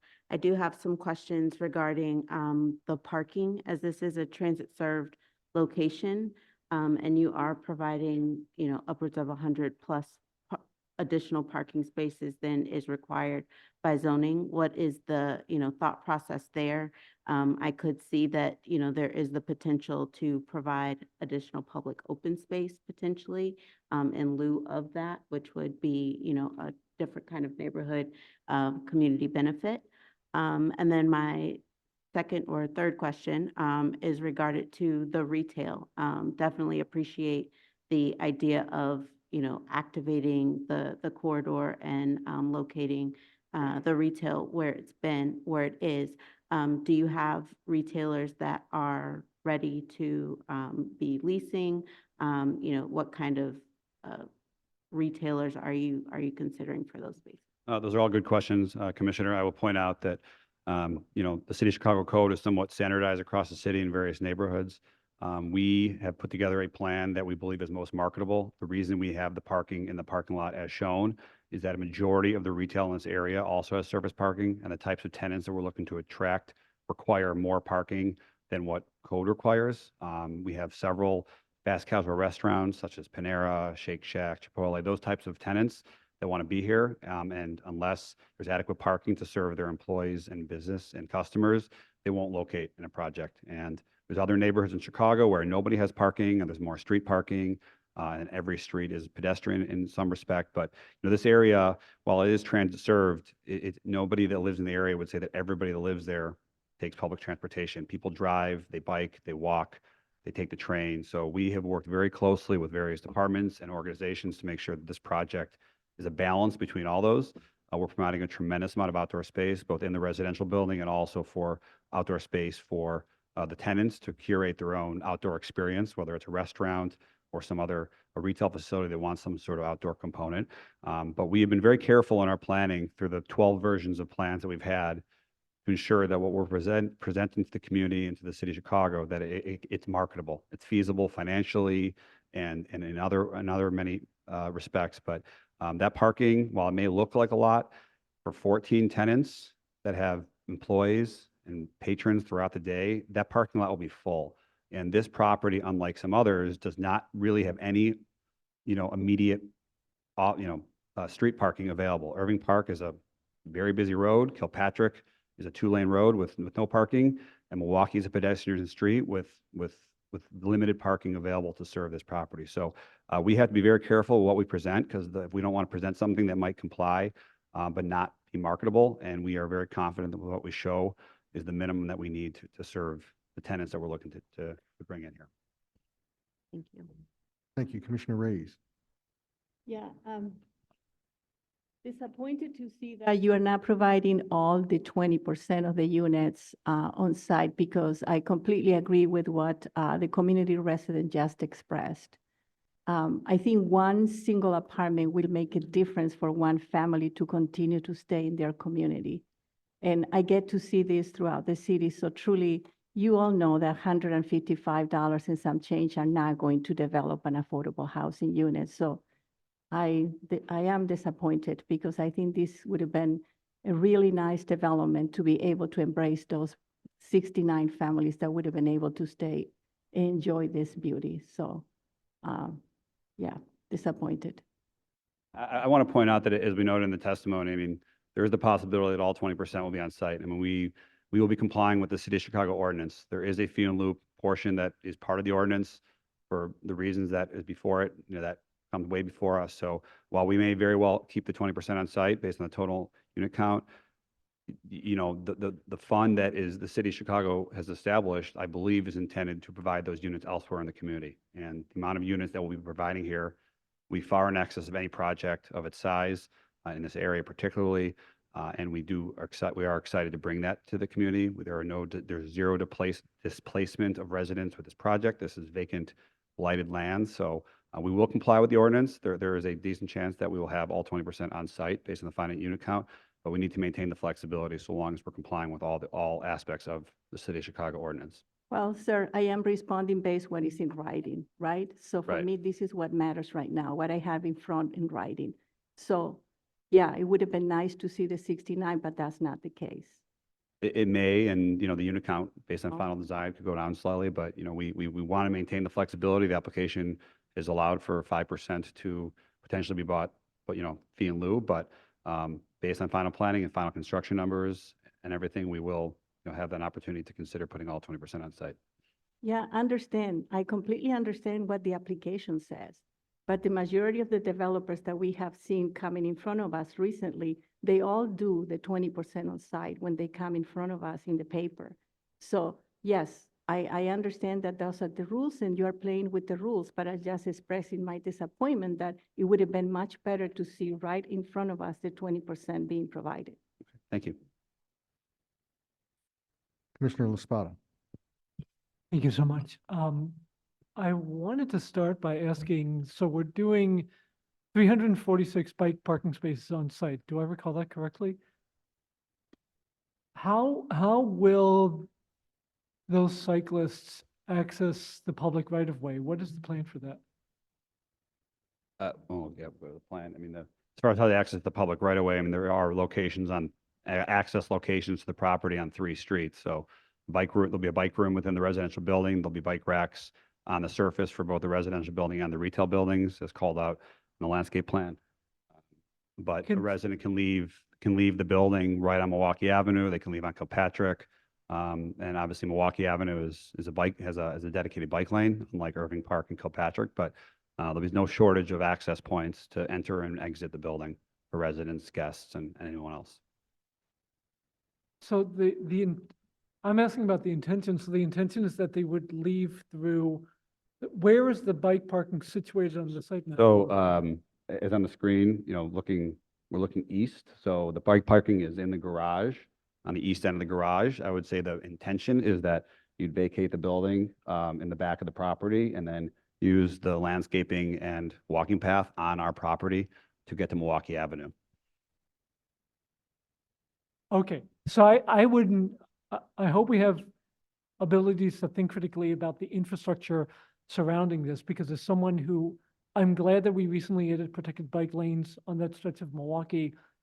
If you're trying to exit on Irving Park here, you're just gonna get yourself killed. Like, that is a very unsafe stretch for cyclists now, and it's gonna be less unsafe with additional curb cuts. So hopefully that's something that we can work on. Absolutely, and I would not be here before you encouraging riding a bike on Irving Park. It happens, but the Milwaukee Avenue is the likely route that, cyclists would utilize. You can cut that directly from the property on Milwaukee or Kilpatrick. If someone is looking to bike on Irving, there's a sidewalk that we'd look to be maintained, but A sidewalk that is illegal for anyone over 10 years old. But I don't expect that. Right. We're not addressing that right now. We're addressing what's in the project. I wanted to ask, I would encourage, I know it's not how we're planning to meet the sustainable development policy. If there's a way to add bird-friendly design to the glazing of the windows here, I'm glad we're doing the tree planting. I'm glad we're doing the tree planting above grade on the amenity deck. We know from experience, unless we're doing some measure of bird-friendly design, we're gonna see that amenity deck littered with dead birds. And I don't say that to be dramatic. I say that because I want your residents to have a positive experience of that deck. And let's check for that in advance. I will defer to the architect of record Okay. to comment on that, as I'm not an expert. No, I would say that is something we can look into. Of course, we don't have any elevations really showing those faces along the amenity deck, but they would be residential scale windows.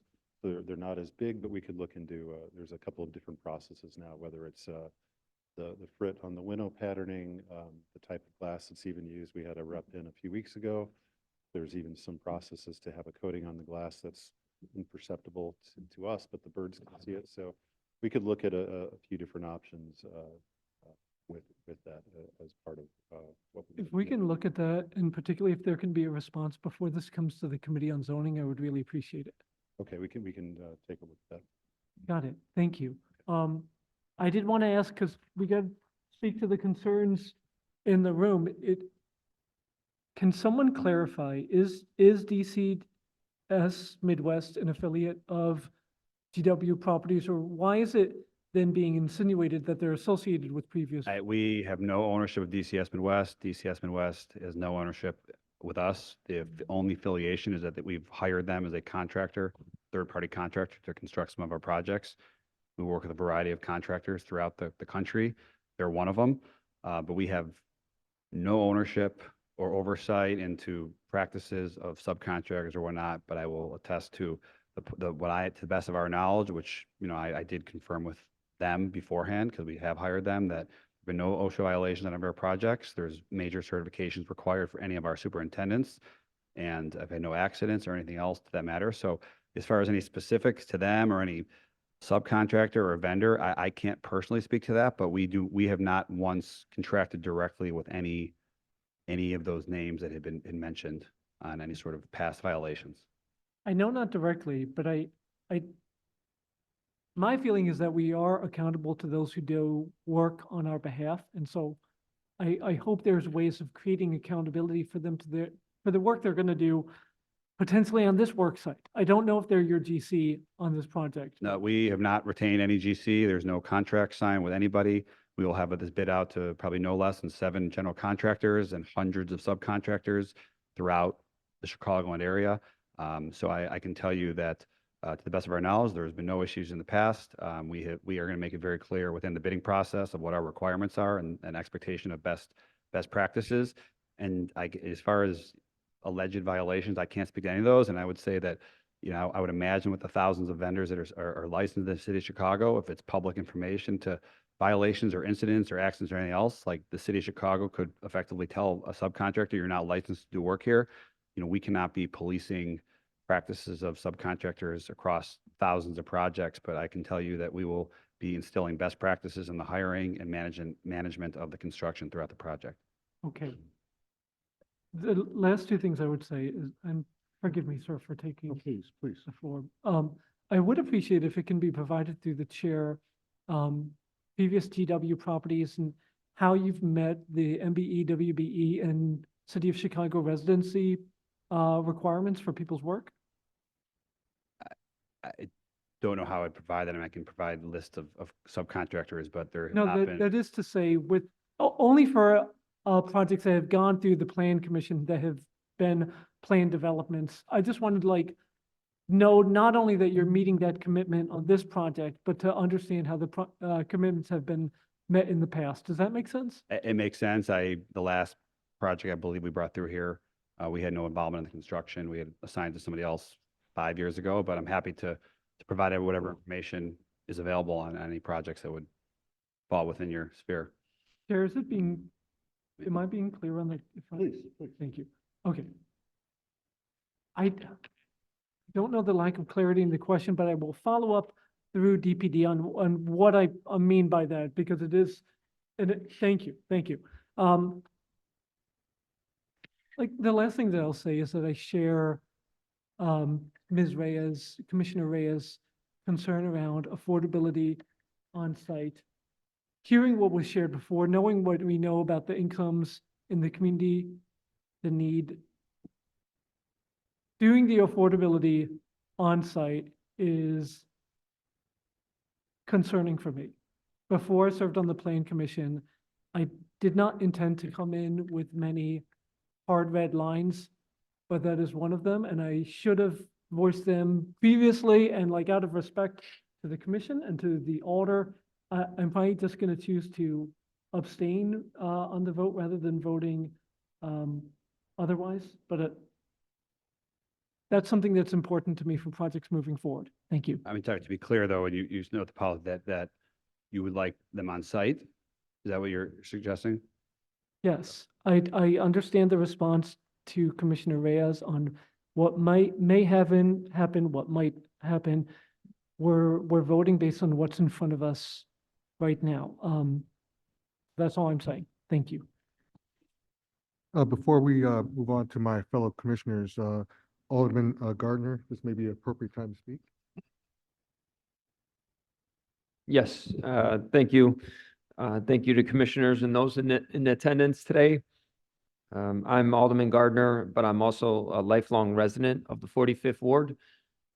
This proposal would be an important component of the resurgence of Six Corners. This project would bring a total of $500 million of new developments in just 5 years to our community. Since 2019, when I was first elected, our community worked with GW Properties and Mitch to devise a community-based development to fulfill the needs that we have for housing, for consumer options, and jobs, both union construction and permanent. As you have heard, they're proposing 346 apartments with 15 to 20% that would be affordable. This project would be a shot in the arm for local businesses and creates a larger tax base for our city and state. As far as community engagement, my office worked extremely hard to get feedback from community groups, our chambers of commerce, both the Portage Park Chamber and the Six Corners Chamber, Old Irving Park Association, and we've tweaked this plan many, many times. Is this project perfect? No. I haven't seen too many projects that are. There's always there's always problems. And two aspects that come to mind is the traffic issue, and also what some of my sisters and brothers had brought up from union labor is regards to ensuring that we have safe work sites. This is a large development, as you guys have all seen. My concern goes right to safety, and it's safety for our residents, but also safety for the workers. When you see me, when you hear me, I am a product of my community. I am a leader of my community who fights for my community. And I fight for my sisters and brothers in labor, many of which who live in my community. And I stand here today with my sisters and brothers to urge GW to heed our advice. Ensure safe work sites, ensure prevailing wages. It is not worth trying to save nickels and risk possibilities of injury by using unskilled labor, by hiring non-union labor. By signing a PLA, it benefits my sisters and brothers in labor, our community, and you, the developer. It benefits you by ensuring there are no hiccups or disputes between tradespeople that can halt or delay the construction of this project. By ensuring union labor, we ensure apprenticeship programs that address the shortage of skilled labor in construction. We create a path for our youth to not only learn a trade, but also create a future for their families. I am not only a person who worked in labor as a union laborer. I am still currently a union dues paying member for over 20 years. I see the benefits of not only benefiting the people who work in unions, but also our overall community. Again, I will repeat, this project would be a huge shot in the arm for our community and local businesses. I not only advocate for union members, but I also advocate for local business owners, for people who need housing, for people who need affordable housing. By introducing nearly 70 affordable units, it would be very advantageous, as we all know, for our city, but also for our community. So on behalf of our community, we are very supportive of this. We have our concerns, which is in regards to traffic congestion, but also ensuring safe work sites. So we are supportive of this, but once again, I will say, we hope that GW heeds our advice and what we have given them over the course of 5 years. Thank you for your time. Thank you, Alderman. With that, I would like to turn it over to Commissioner Cicho Lopez, followed by Commissioner Dow, and I believe also Commissioner Escarino. Thank you. Thank you, Commissioner, and thank you for the opportunity to be in this Planning Commission. This is a thing where most projects get the feedback from different areas. It is a ditto to all the comments that were made. I will just try to focus on the issue of housing. That is where I, as chair of the housing committee, see the very, very, very challenging times of creating more affordable housing. And we hear it also here from the community that is speaking on the need for family-size units, right? I think that there's enough wealth that can be created, like my colleague Alderman Gardner mentioned. These are projects that can bring both not only development, but brings housing. So I really urge the applicant, to really, I understand the flexibility. Unfortunately, the city doesn't got the flexibility, right? We sometimes are not right now even able to generate our own revenue, believe it or not, to create more options for the young house. So I will really like to urge the comment that was made around trying to and really committing to do the on-site affordable piece, to consider the needs of the area when there are family-sized units. I tell you, it's great to have families in the neighborhood, maybe counter to some narratives, but I think neighborhoods continue to grow and attract families, and that's a very healthy thing. So it'll be good for the development. So that will be the one thing that I really want to urge. And of course, just second the comments of the local alderman around labor practices, the PLA, making sure that we have safe conditions, and that's what I think contractors have to be vetted, making sure that their track record is reflective of those practices, and that we commit to do that. You know, I think this is where the projects have the feedback. I echo my colleague, Alderman Espada. We like to see those things in writing so that we can all feel that this input has been translated into changes beneficial for the city of Chicago, beneficial to the 45th Ward, and ultimately, you know, that is sustainable to have win-wins. So that will be my comments. Again, I reserve my position, given the answers. I want to give the opportunity to see what can be done. And again, I believe that things better in writing. Thank you. Would the applicant like to respond? or have any Yeah, I comments? mean, oh. Yes, I will.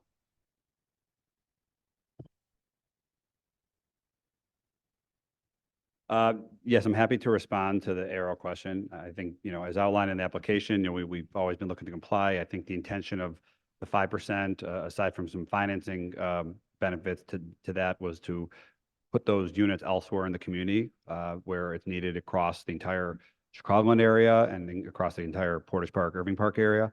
While we have proposed the no less than 15%, you know, based on some of the feedback here, you know, we have committed within the even in the 15%, that 14 of those on-site units and 5 of the on-site units are 2 and 3 bedrooms, which will make up over 40% of the on-site units.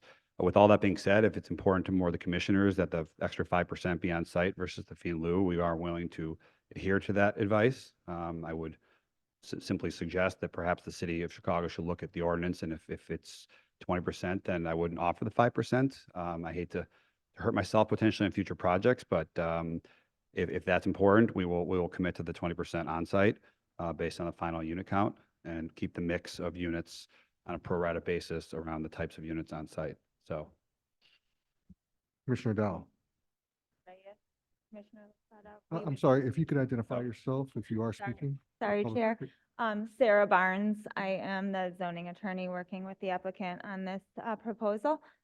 We would be happy, Commissioner Reyes, Commissioner Lasada, Commissioner Cito Lopez, to put that commitment into writing prior to the Committee on Zoning hearing and prior to ratification by City Council in consideration of the comments that we've heard here today.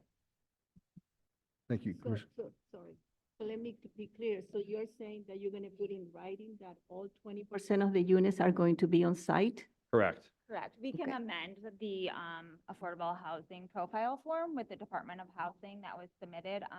We'll go ahead and revise that to reflect the 20% all ARO units going on site, and the also reflecting the breakdown of those units, Okay. bedroom, 1 bedroom, and we'll update that immediately, and that will be prior to any further proceedings. Okay, thank you. And will this be available for Committee of Zoning? Yes, Before, thank you. yes. Yes. Commissioner Dow.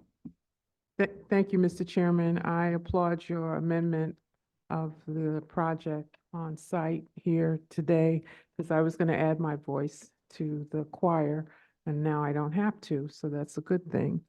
Wanted to ask the question, 99 of the units are 2 and 3 bedrooms, which means that you're going to have a number of children potentially in the building. And I didn't get a sense in the site plan. I think I see a swimming pool, but I don't know what that other square is.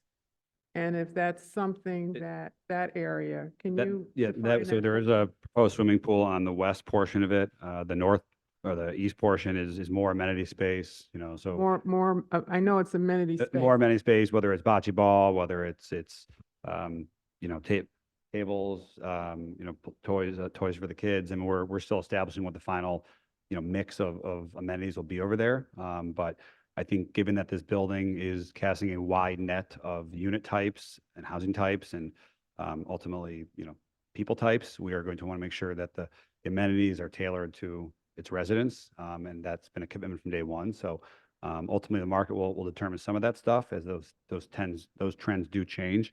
But we've allocated a significant amount of outdoor area, you know, both green space and otherwise, that will be beautified and used for the residents and its guests. But there is potential for a slide or a jungle gym if the number of children show up at the location. Absolutely. I That's mean, the these location. amenities are meant to serve the residents of the building. So it would behoove us and our development team to put amenities that aren't utilized. So we are going to ultimately have to let the market determine what that mix ultimately is. But we have definitely, within the development plan, allocated a tremendous amount of space to Okay. cater to the residents as. And I know the ordinance requires you to do some kind of EV-ready stations in the garage. Is that correct? Can you tell me how many? Yes, we will contemplated? be complying with all the energy code, and obviously electric charging is becoming more and more of a trend these days. So we do have spaces within the parking garage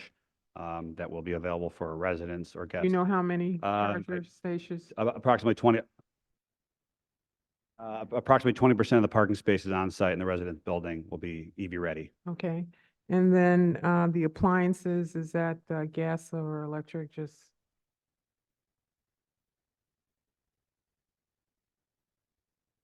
So we're going to be all electric. all electric? And all- they will all meet the Energy Star, which is a bit ironic, purchasing this property from People's Gas, but all electric is how a lot of these buildings are getting designed going forward. And that's how we plan to design this one. Okay. Thank you very much. Thank you, Mr. Chairman. Thank you, Commissioner Escareno. And primarily because I live and been a very long resident of this general area and walking through this community, I'm just happy to see the development coming forward. A couple of points I just wanted to focus on is that, to me, this is a beautiful community of families and homes which are abutting this project. And it just seems to me like this is very much it looks very gated, almost like just containing people within this area. And I'm grateful to see green space, but I do want to echo what some of my colleagues have indicated.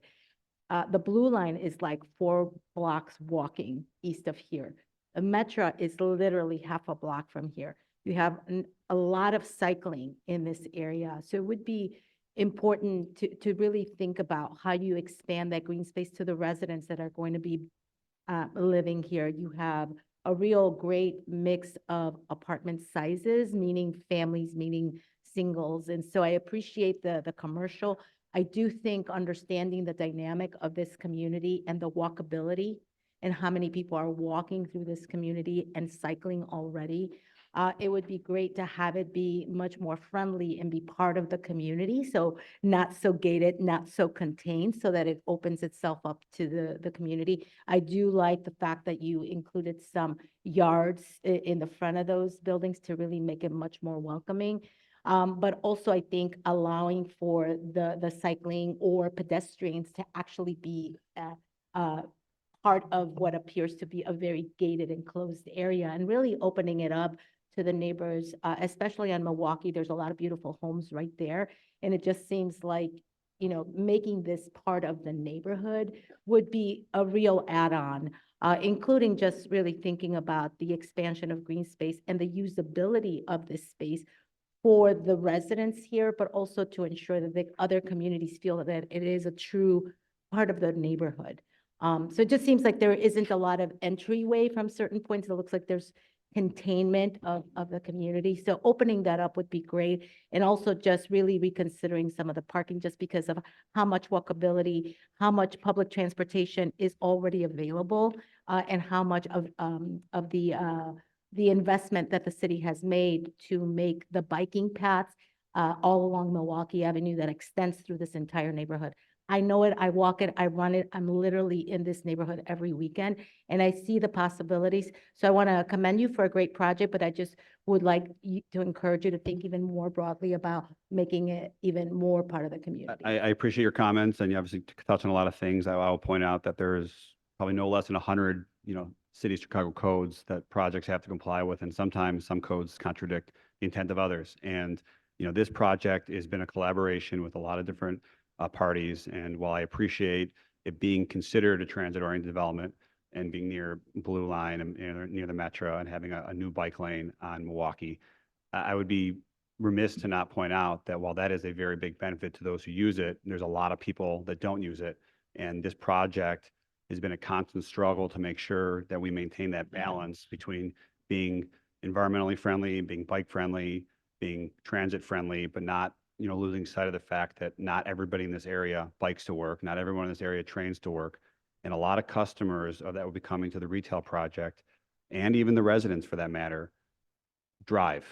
No, I understand. And I think this project, if you look at what this project had been on the original onset, we had 5 retail buildings, totaling 100,000 square feet, that would have probably brought in upwards of $100 million a year in retail sales to the city. And that project was completely lambasted by various parties that wanted the residential. And I think this project has taken a considerable turn to where the retail is less than 15% of the square footage on this project. So the image on the screen isn't even a direct characteristic of what the project originally was. And the Alderman was part of the original conversations where we had 2 big boxes and 3 small retail buildings, and we were pretty much leased up on all of them with a lot of excited tenants. But we have adapted to the community. We've adapted to the change in markets. We've adapted to the change in the streets over here. Milwaukee Avenue with the bike lane was not there when we had initially started this project. So I appreciate the feedback, and we've been very thoughtful about the location and size of the outdoor spaces. Some of the earlier versions had more outdoor space, but they were in locations that really didn't appear to be practical and would be used by the residents. So we believe that the locations of where we have all those outdoor spaces will be utilized to the maximum. The buildings all have accessibility on Milwaukee on every side of the building, so it will be allowed to be accessed pretty much from anywhere. The green space that we've established on the kind of the south and the east is to provide a buffer to the residential community next door. And frankly, the design of the ground floor on both Kilpatrick and Milwaukee was in the spirit of trying to keep with the housing stock to the south, which are low-rise townhouses for the most part. But as you head west of the site and you get to one of the projects that had recently opened, that's a high-rise. And there's residential up against the street, limited outdoor space for other patrons, with the Aldi just opened up down the street, Target opened up down the street. So we really have taken into consideration a lot of different planning practices to make sure that this project as a whole is complementary to the neighborhood, helps bring things forward. And it's difficult to look at any one aspect of this project and point it out without having to look at it as a whole. So I do appreciate your comments. Thank you. Commissioner Villegas, followed by Commissioner Castaneda. Thank you, Mr. Chairman. So how many phases of this project? Is it 2 phases? So there's a retail building portion and residential, so there's 2 phases. The intention is that both the retail and residential would start at about the same time, but the residential phase is going to be considerably longer. So the way we've intended to stage this, the retail project will be able to open with the residential component being under construction. Gotcha. So then are there any intentions of pursuing any type of public subsidies for the for the residential component, maybe through LIHTC credits or any type of TIF? We are not seeking any TIF. That would have probably been a good thing to put in the application if we were. We will be, seeking some, federal and county, tax credits that are available for projects of this nature, but we're not seeking any subsidies from the city of Chicago on TIF or other things of that nature. So like 6Bs and stuff like that, is that what you're pursuing? No, the tax credits I'm referring to are a recently adopted ordinance, I believe, on the county level, where when a certain amount of affordable units are provided on site, there's some freeze on the tax assessments through the county. That is a very big benefit to offset some of the costs and challenges with providing on-site housing, which is why we don't have a problem making a commitment today to keep the 20% on site because while I left the flexibility, the ordinances have been approved by the county and I believe supported and endorsed by the city of Chicago. 20% is kind of that magic number on a lot of the thresholds to obtain those types of tax savings. So those county incentives that you're pursuing, are those the Class 6Bs? Is that, no? No, and Noah's shaking his head. I think he might know a little bit more about that program than I am, but no, it's not 6B, it's not a 7C. Okay. It's related to assessments of long-term assessments on properties that are bringing in affordable housing to help got you. counteract some of the costs associated with that. Okay, thank you. And then I know that it's been mentioned, and my colleague from the 45th Ward stressed about project labor agreements. Is there any, what's the hesitancy around entering into a project labor agreement of this size? We're not a general contractor. We'll be bidding it out to probably 5 to 7 general contractors, and we're going to make sure we comply with all the ordinances, all the affidavits regarding the WB, MBE, and local resident. We have a very open bidding process with our GCs. We make sure it's a very inclusive project. Our process as part of our application, we noted reaching out to all the local trade organizations and bureaus that, have laborers that we are going to include within the bidding process. Okay. So then, as the developer, you're the owner of the property, and you could set the tone that you want to take into account or utilize collective bargaining firms that are signed as the signatory rather in some type of project labor agreement. I mean, this is a great project. Don't get me wrong. I support it. I've very familiar with the area as well, and want to see something done. But I am concerned around the lack of commitment to project labor agreements. I know you're saying that you're not the GC, but you are the developer, and ultimately the GCs listen to their clients. And so if there's something in writing that from the owner that can say, hey, we want to have these project labor agreements, I think that's something that I can support. But right now, without the commitment from the owner around project labor agreements, I can't support this project. So thank you. Commissioner Castaneda. I just wanted to commend the team on your willingness to revisit the ARO. I know my team at DOH is very ready to do that. One of the other concerns that came up around affordability was just a family size unit. So I'll just remind you that part of the ordinance is the swapping out of smaller units for larger units, and that's something that the team can also revisit with you. I appreciate that, and I don't think there's a need for swapping. I think we work very closely with the department to make sure that the pro rata amount of the units are allocated in accordance with the unit mix. So we do have a large portion of 2 and 3 bedrooms. The duplexes are larger units, so we will, be complying with that, and we're not going to have a disproportionate amount of studios or 1s versus the 2s or 3s. All right. Alderman. Once again, I think I think everybody in this room agrees that this is a phenomenal project for our community, for the 45th Ward, but our Six Corners community, which I spoke about. Just 5 years ago, this community was considered blighted, believe it or not. And we are well on our way to back to a resurgence to this community that is well deserved. We appreciate GW upping their affordable housing from 15 to 20% on site. I think that's an excellent idea. But I could just feel in the room that the only thing that's holding this back right now is what we talked about earlier, is ensuring that we have union labor on this site. And I think if you guys agree to that, I think this is a no-brainer. This is a layup if you can ensure that. Thank you.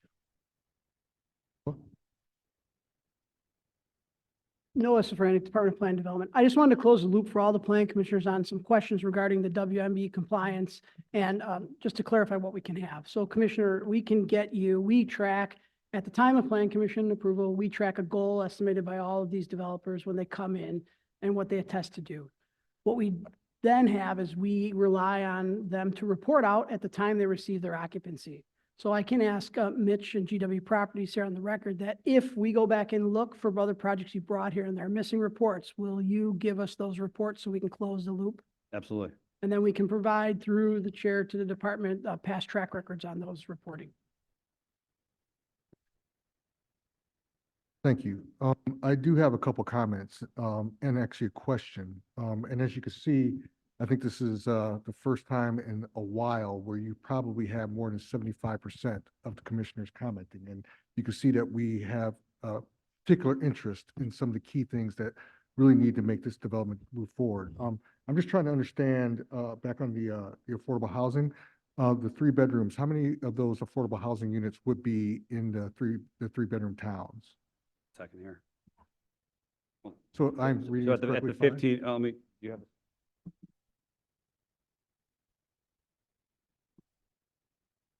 I was just gonna. Yeah.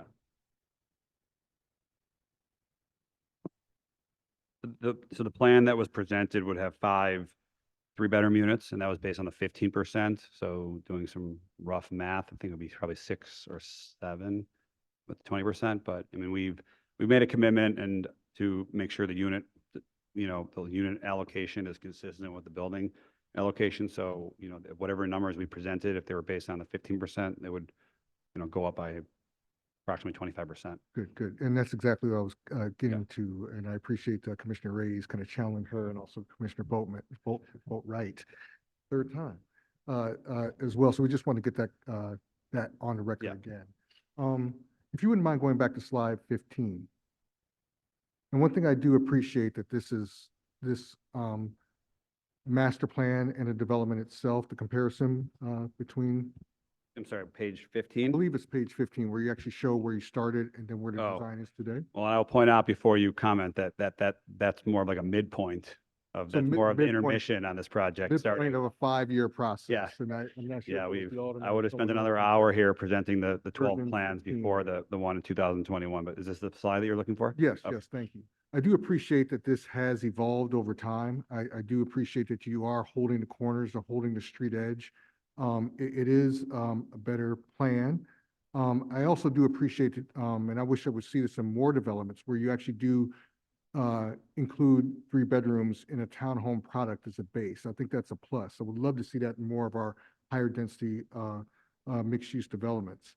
But echoing one of the public speakers, I believe Mr. Adams, and building on a number of comments specifically with Commissioner Escareno, I do have to say, it still feels like a suburban development. You have a very good architect here who I know is capable. And I think also building on Commissioner Escareno's comments and others as well, these details that we point out with the access to transportation, bike lanes, how people actually moving from a pedestrian standpoint through the development. This can't feel like a development, and it has to feel like it is part of the city of Chicago, not a development. So when we talk about, again, building on the comments earlier that were made today, neighborhoods and the importance of neighborhoods and the way that you've engaged the communities so far, and that's great, and to hear the feedback, but this needs to also feel like it's part of the urban fabric of the neighborhood and the urban fabric of Chicago. So I know that, again, with a very good architect that you have in place here, we know the design is always going to continue to evolve even after Plan Commission as you actually go through the other departments as well for approvals. We would like you to kind of consider that in terms of what it means in terms of really kind of making this part of the urban fabric of the community and not making it feel like it's a development. I appreciate that comment, and I think back to my earlier response to one of the comments, I mean, this is, every action has a reaction, and I can tell you from being at this for 5 years and being developed for a lot longer, we have to present something that we feel is marketable, will fit in the neighborhood, and is financeable, and that can be successful. The parking that's shown here, I'm already getting a lot of pushback from tenants to say, how am I supposed to share a parking lot with 100 spaces when there's 14 businesses, half of which are probably some sort of restaurant? Who's going to expect that people are coming from greater distances. So we have looked at this. We originally had much larger parking fields. The residential parking is going to be contained within the building. You know, we and the tenants that we're looking to bring to this community are ultimately driving a lot of the design within the project. And while I appreciate the comment of the urban design, I do want to point out that, you know, the city policies, which I'm a big proponent of many of them, have standardized a lot of the practices across various neighborhoods. And Irving Park and Portage Park is not Lincoln Park, it's not the West Loop. It is a very big mix of housing types. There's a lot of low-rise bungalows. There's a lot of big swaths of parking lots. And for us to get the commitments from our tenants to come into this project, they have to feel that they're coming into an environment that will allow them to flourish And the last thing we want, or I think anyone in the community would want, is to design something, and never see it get out of the ground or get out of the ground and fail. So I think that has come with a lot of collaboration from every city department, the aldermen, community groups, retail organizations, and many others. So as far as the comment on suburban design, I develop all over the place. And if having a parking lot at grade is suburban design, then I guess we have hit some of that, but it's what consumers want, it's what businesses want, and frankly, it allows us to make sure that we're putting forward something that can bring in the tenants that we have been yearning to bring over here. And I also do just build on some of the comments that have been made as well about union labor being part of this project. If you can ensure that they will be part of this project, I'm supporting this effort. I grew up in a union family, so this is a very sensitive issue for me as well. I assure you, union labor will be a big part of this project, and we have done 4 projects in this area. We sold the land to Northwestern, who built that large facility. We did the Advocate Hospital facility across the street. We did the redevelopment of the Magenta Plastics building at 39 Milwaukee. So we have a commitment to bringing good, safe labor. We've made that commitment before, and we'll stick with it, and look forward to a very open bidding process where we'll be able to go back to all the people who have reached out to us over the last 5 years wanting to have a part of this. Thank you. Are there any other comments by the commissioners? Commissioner Soto, I was surprised that I hadn't heard from you yet. And absorbing everything. So first question is a technical question. If we could go to a floor plan, a site plan, I should say. Site plan, okay. So the area to the south where there's the trees in the front yards, has the fire department already reviewed this? Because I believe they want 360 access for their trucks and for their ladders. I would hate for that space to disappear. Yes, they have. So it's approved? Yes. Okay. The next question is that, statement is that I feel like we're pulling teeth. We're pulling teeth with this project and getting things that should, like you state, you reference the city, ordinances and code, that these are the bare minimums. And what I'm really frustrated about sitting here time and time again is that our developers come in, they meet the bare minimums as if it's, something amazing. And when they're not meeting the bare minimums, it's that we're pulling teeth, or that, it's at a cost to the deal of the project. I fully support PLAs. I think most of the time, me, myself, as an owner's representative who's been in this industry for over 20 years, it's very hard to get the union to develop a PLA. So when the union is knocking on your door and telling you, we want a PLA, you should do the PLA. The other area is that, look at us. We represent our communities. We represent Black and brown underserved areas on this commission.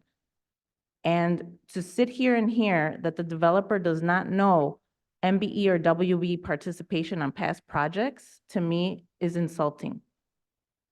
You're the developer. You know who all the players are. You know who your general contractor is. You know who they play with and who they bring on board. As an owner's representative, one of our basic questions to the GC and to their subcontractors is, what is your EMR? We need to know what the EMR is in order to reduce our liability on these projects. We also need to know the structure of the insurance, whether you're going traditional, whether you're going OSIP or CSIP. You should know all of these parameters as the developer in order to reduce your risks. So what I'm hearing over and over again is that, well, the city set this up. Well, the GC set this up. Well, the subcontractor's this. Well, the subcontractor's that. In addition to the PLA, I want a clear understanding that the MBE and WBE goals will not only be met, but they will be exceeded. Because I'm looking to, the alder people here who represent the Black and brown community of the city of Chicago. And we need to start advocating for the minority and women-owned businesses to be participating on these projects. Period. I am a trained architect, I'm a trained structural engineer, and I've been in this industry for over 20 years. And every time I work on project sites, they think that I'm there to be the secretary. This whole notion that developers don't know or prioritize MBE and WB participation has to stop. As much time and effort as we put into open spaces, as into, the color of the brickwork, et cetera, we need to put this on MBEWB. And I encourage all of you that we hold our vote or we vote no at this time until this developer can tell me their track record, tell us their track record on MBE and WB participation on their projects. We don't need to be pulling teeth.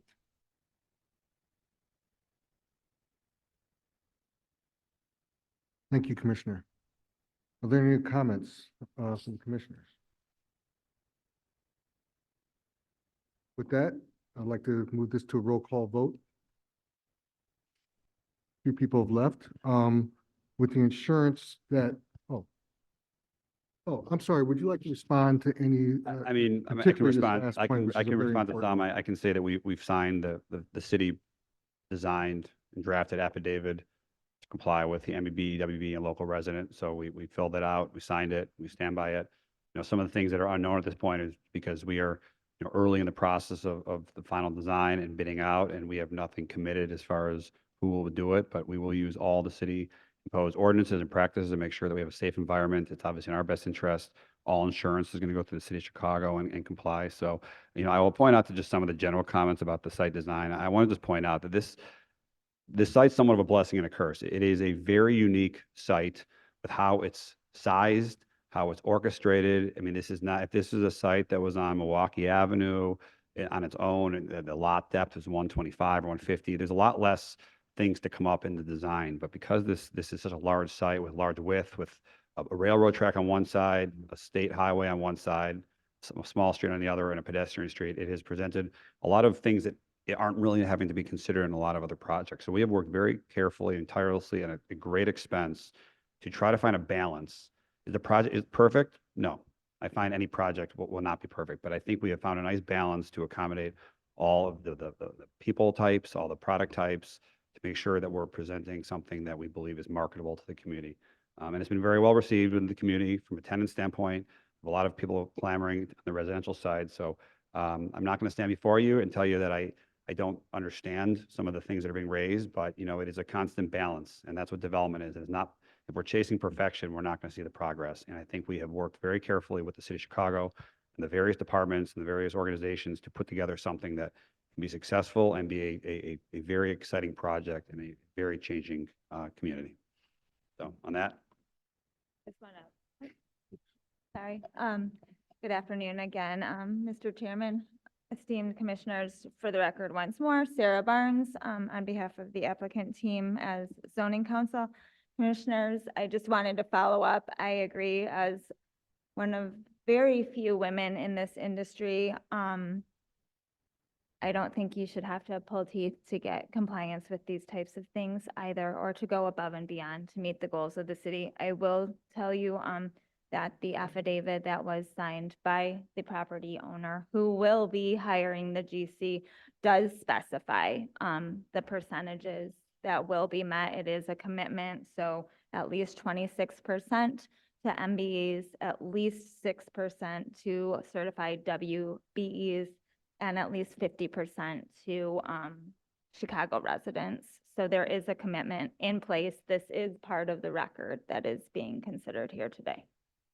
Commissioner Boatright. Sure, and we do have that on file. I think the question is more specific to your prior participation on projects. And so, if you all have that information, I think this will be a great opportunity to kind of share your prior performance, because I think the commissioners are asking not what your goals are for this current one, and I appreciate you all's commitment to meet the minimum 26.6, 50% city residency, but I think it's more specific on your prior participation on projects. I appreciate that. And I will tell you, to the best of my knowledge, none of our past projects have been of this scale, have not gone through this process. There have been smaller, you know, small corner, primarily retail locations. We had one project years ago, probably 5-6 years ago on Western, that's now considered the Trailhead, and we got approved, but we turned that project over to a different developer. So we have really, I believe there'll be no records of any past projects that have gone through this process. So I'm happy to adhere to the things before us, but I will go back and confirm the same.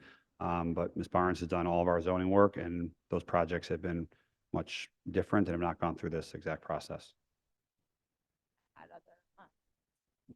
Yeah, there haven't been prior plan developments with this particular team or owner. yeah, plan development. So yeah, those, unfortunately, those types of records would not be able to be tracked. But if there's additional commitments that can be made on this project here today from this property owner and developer, then we want to entertain those. As you can see, they are very committed and they want to see this succeed. So if there are things we can do for this project, just because we haven't been before this particular commission on any of the other projects with this team, we're here to listen, and make accommodations accordingly. Please. So just because the city has a requirement, doesn't mean that private developments can't include minority and women participation. And the records are what you deem important and what you deem you want to track. So historically, and what we're facing right now too as a nation is a lot of states trying to get rid of the MBE and WBE requirement. And this is exactly an example as to why we have to maintain it. Because if it's not in place, then it's not gonna be followed. Same thing with union labor, same thing with, City of Chicago participation. So let that be a wake-up call for all of us, that if these developers are not tracking it on private projects, it's because it's not a priority for them. Before we turn this over to roll call vote, I do want to make one concluding comment. And again, we all as a commission take this very seriously. We've been talking about this particular item for the past hour and a half. I'm sure we could probably continue if we wanted, but I just do want to make one comment and not looking for a rebuttal here. I don't think, and I think Alderman, you captured it correctly.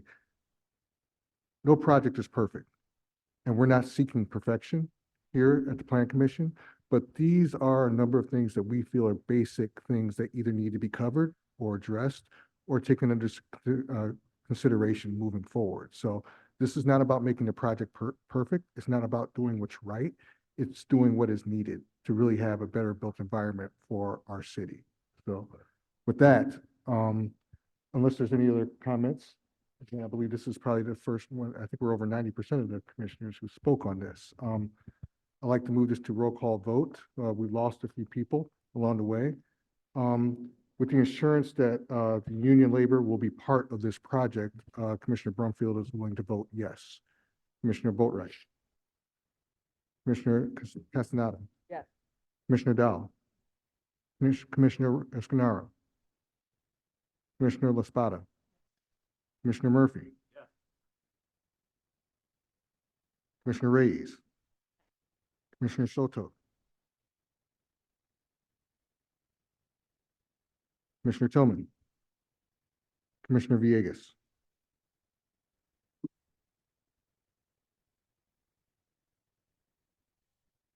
Motion still passes. Thank you very much.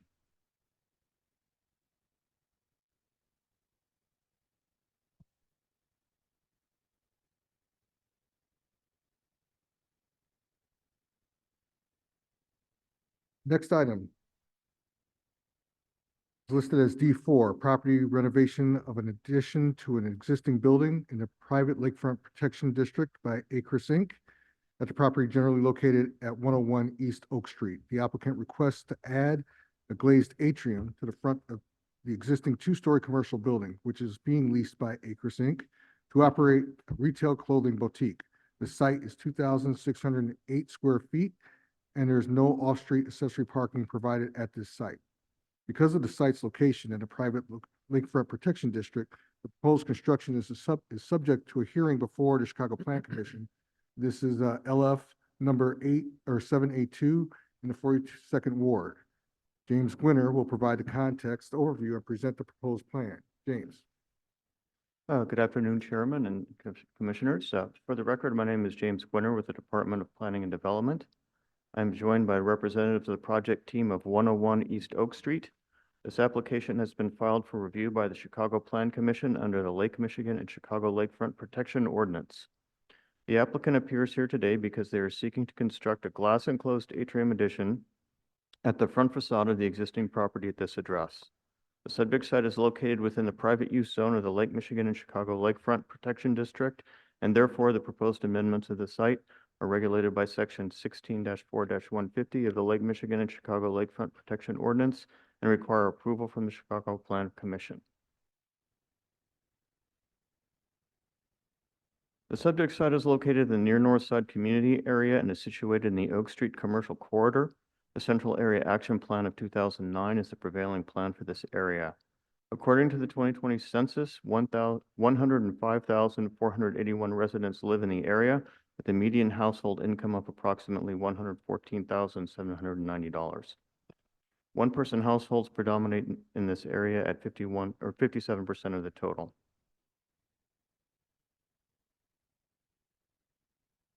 The property is located on Oak Street, just west of Michigan Avenue. The location is well served by public transportation with 5 major CTA bus routes, stopping within 620 feet of the site. And the CTA Red Line stop at Chicago and State is approximately 1,700 feet away. Additionally, the site is located in the 42nd Ward, and Alderman Brendan Riley has provided a letter to the Plan Commission expressing his support. The site is zoned DX5, Downtown Mixed Use District, and no zoning changes are being sought. As previously stated, the site is within the private use zone of the Lake Michigan and Chicago Lakefront District. Therefore, any physical change to the property requires review and approval by the Plan Commission. The applicant proposes to construct a glass-enclosed atrium addition in the existing front facade setback of an existing 2-story building for displaying merchandise and products for the Acris Boutique, an international fashion house. Zoning attorney Sarah K. Barnes and representatives of the design team and Acris will now provide additional details on the proposal. Thank you, James. Good afternoon once again, Chair and esteemed members of the commission. Sarah Barnes, once more, for the record, zoning counsel for the applicant, Acris. I'm actually not going to stay up at the microphone at this time. I am going to pass it over to our design team to walk you through this amazing project. So with no further ado, Karen Barron from the design team. Sarah. Good evening, good afternoon rather, sorry. Commissioners, my name is Karen Barron from the design team, Chipman Design Architecture, and with me, Dan Tisarolo, and from Acris, Peter Herink. To give you a little bit of history on Acris, Acris is an international fashion house founded in 1922 in St. Gallen, Switzerland. Its sleek collections for women with purpose are designed by creative director Albert Kremler, epitomizing an effortless modernity that defines a woman's presence and enhances her charisma. The third-generation family-owned fashion house is globally revered for its refined double-face fabrics, finest cashmere, innovative St. Gallen embroidery, and pioneering digital photo printing techniques. Since 2004, Acris has presented its collections at the Paris Fashion Week. Acris has subsidiaries in the United States, Japan, and Korea, and operates its own boutiques in select major cities around the globe. The collections are also available in over 200 selected points of distribution worldwide. The Acris boutique stores are located only in the following U.S. cities: in Atlanta, Georgia, Palm Beach and Bal Harbour, Florida, New York City, New York, Houston and Dallas in Texas, Boston, Massachusetts, and opened recently in 2022, their boutique in Washington, D.C. The Acris team believes now is the perfect moment and a thrilling chance to introduce Acris to Chicago, adding it to their roster of top-tier global markets. The Acris team chose Chicago's Oak Street, one of the most prestigious and storied shopping streets in the country. The selection of the beautiful location of 101 East Oak Street for their next boutique allowed the design team to create a unique shopping destination among other world-renowned brands in the luxurious Gold Coast. Acris appointed this new flagship design to David Chipperfield's office in Milan. Sir David Chipperfield, who was awarded the world-recognized Pritzker Architecture Prize in 2023, also developed the Acris boutique in Washington, D.C. in collaboration with brothers Albert and Peter. Acris is extremely excited to be part of this world-class city and is looking forward to being a great neighbor in this vibrant community. So the existing building is currently set back about 10.5 feet from the property line. Actually, yeah, we can go through the site context. So this is the site, property, centered here on the photo, and is flanked, on the west side by an existing 5-story building, and on the east side by a 3-story building.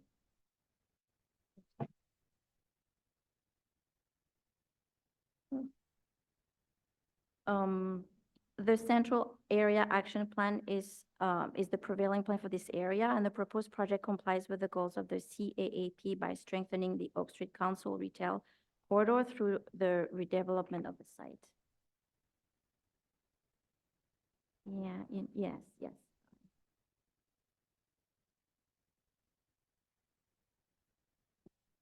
The existing building is currently set back about 10.5 feet from the property line and recessed about 8.5 feet from its adjacent buildings, therefore putting it at a visual disadvantage when it comes to streetscape and visual presence compared to its neighbors. Acris is proposing to lengthen the building to almost align with the front face of the existing neighboring buildings, as to be mindful of its architectural characteristics, but yet not to extend to the property line, as to be cognizant of not overpowering it either by adding a full glass enclosure. We believe the proposed design yields to an architectural envelope that is compatible with that of other nearby luxury retailers while maintaining its uniqueness. The proposed glass enclosure, which comprises of black aluminum mullions and low E clear insulated glazing, brings a contemporary feel while providing full visibility to the existing brick facade beyond. While the building is not a landmark building, Acris wanted to protect the history of Chicago, and particularly its red brick aesthetic. Therefore, the main design of this glass addition has been revolving around how to securely attach it to the existing brick facade while minimizing removal of the existing finishes and architectural characteristics, as well as complying with local code, building code requirements, such as maintaining fire rating for the exterior walls and providing adequate clear show windows into the space. The addition of the glass enclosure does add minimal square footage to the existing building footprint, approximately 417 square feet, but will be used only to display merchandising and products for the purpose of attracting customers into the main sales area of the existing building. The added area is not to be used by the customers other than as a path of travel from the sidewalk into the existing building. To promote continued pedestrian walkability at and around the transit-served location, there will be no off-street parking accommodations to serve the boutique. For those of you traveling by private automobile, street and valet parking is available along Oak Street and the immediate surrounding roadways. The applicant will be using the existing 30-minute standing loading zone at the front of the site for deliveries and transports via UPS truck.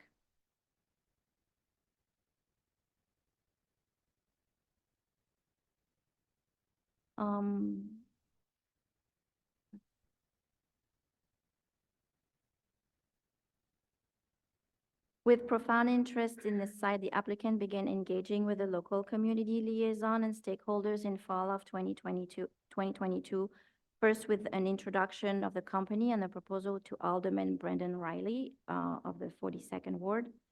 During and throughout the fall and winter of 22-23, the applicant and their local development team were actively engaged with the Magnificent Mile Association, as well as the Oak Street Council, in a collaborative effort to create a design and programming for the adaptive reactivation of the existing building for the new boutique. Such ongoing efforts resulted in positive endorsements from both community organizations in and around January 16 of 23 and December 13th of 2022.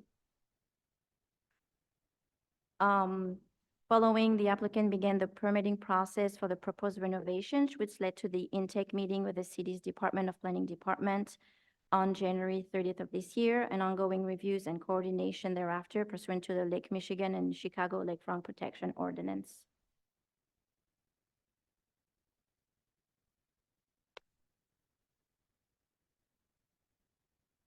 So as previously mentioned, the applicant is proposing to erect a transparent glass atrium of the front of the building that will attach to the roof of the building and be affixed at grade vertically about 35 feet tall. Such glass addition follows the lines of the existing building envelope, straightforward, approximately about 8 feet, so to better align with the facades of the adjacent buildings, while still allowing us front setback of 2.5 feet off the property line, therefore continuing to enhance the spacious sidewalk unique of the retail corridor.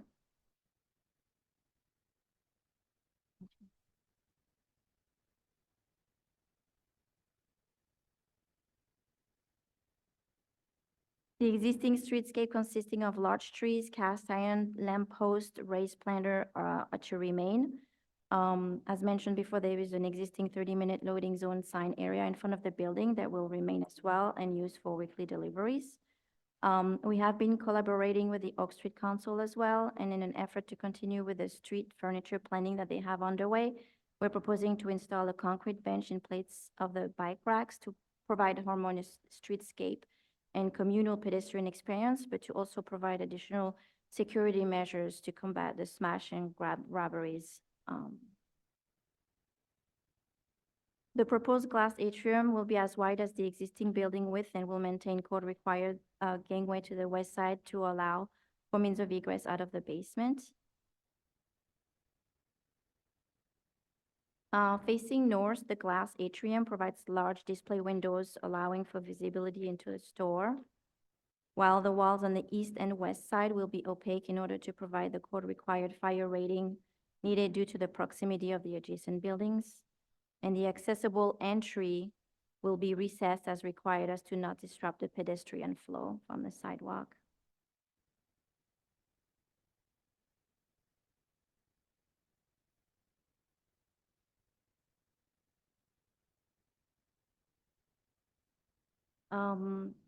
The applicant, so the applicant, Acris, was founded by the matriarch Alice Krimler-Stoch. I'm sorry. More than 100 years ago, the company is currently owned and managed by Albert and Peter Krimler, third generation of the Krimler family. After over a century of growth and success, Acris remains a true family business with over 650 employees and executives worldwide, inclusive of all gender identities, cultures, and races. At present time, a majority of such executives and employees are women with a diverse representation of cultures and heritages. Chipman Design, the design firm is a nationally recognized family-owned architecture firm headquartered in the Chicagoland area, and holds a National Women's Business Enterprise certification since 2020. It is led by CEO Lauren Chipman. The team championed diversity in both public and private sectors. This certification enables the firm to bring additional diversity and value to projects while supporting voices that are often overlooked. The construction budget for the entire project is $4,900,000, with the glass addition accounting for just about $1,410,000 that are being invested in the community to ensure Acris' longevity and success. It is anticipated that 125 local tradesmen will be employed throughout the course of the construction of the project, with at least five full-time employees from and residing in Chicago being hired to manage and operate the boutique.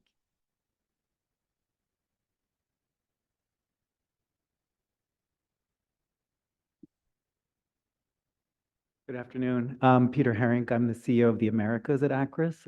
We're very excited about this project.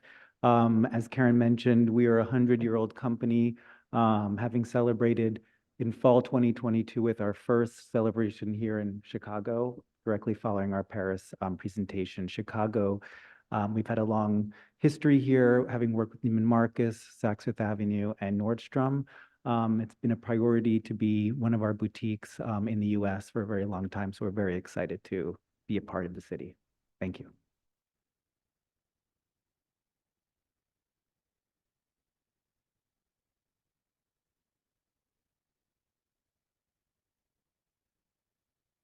This is James Gwinner with Department of Planning and Development. DPD has reviewed the project materials submitted by the applicant has concluded that this proposal is in compliance with the applicable policies of the Lakefront Plan of Chicago and the purposes of the Lake Michigan and Chicago Lakefront Protection Ordinance as they apply to development in the private use zone, specifically LPO Policy Number 6, by and through the reactivation and renovation of the existing commercial building that comprises the subject site. The applicant will be introducing a new and distinctive clothing and accessories retailer to the Oak Street commercial corridor, filling a vacancy that has been detracting from this otherwise vibrant streetscape for over 2 years. LPO Policy Number 8, the proposal increases personal safety by improving a currently vacant property. The design and programming for the proposed reactivation and renovation of the existing commercial retail building that comprises the subject property was created with deference and consideration to public safety. LPO Purpose Number 1, the proposal promotes and protects the health, safety, comfort, convenience, and the general welfare of the people, and conserves natural resources by improving a currently vacant site with a proposed retail use. The project will not adversely impact the natural resources of the area. Please refer to my staff report for further details regarding this project and the plans identified here today. Based on the foregoing, it is the recommendation of the zoning administrator of the Department of Planning and Development that this application, being in conformance with the provisions of the Lake Michigan and Chicago Lakefront Protection Ordinance, be approved, subject to compliance with the plans presented to you today. Thank you. Thank you, James. Do the commissioners have any questions of the staff or the applicant? Is Alderman Riley or anyone from his staff here to make a statement? Report on file from Alderman Riley. Thank you, Noah. Well, with that, do I have a motion on a proposed renovation of an addition to an existing property and building in a private lakefront protection district by Acres Inc.? So moves. Oh, I'm sorry. Tell you where it's. Well, sure. We'll get right to that. That's okay. Do I have a motion? Commissioner Lozada, so moves. Thank you, Commissioner. Seconded by Escarano. Roll call vote. Commissioner Brumfield is a yes. Commissioner Boatright. Commissioner Castaneda. Yes. Commissioner Dow. Commissioner Escarino. Commissioner LaSpada. Yes. Commissioner Murphy. Commissioner Reyes. Commissioner Soto. Commissioner Tillman. I believe Commissioner Villegas is still here. Yes, thank you. Motion passes. Congratulations.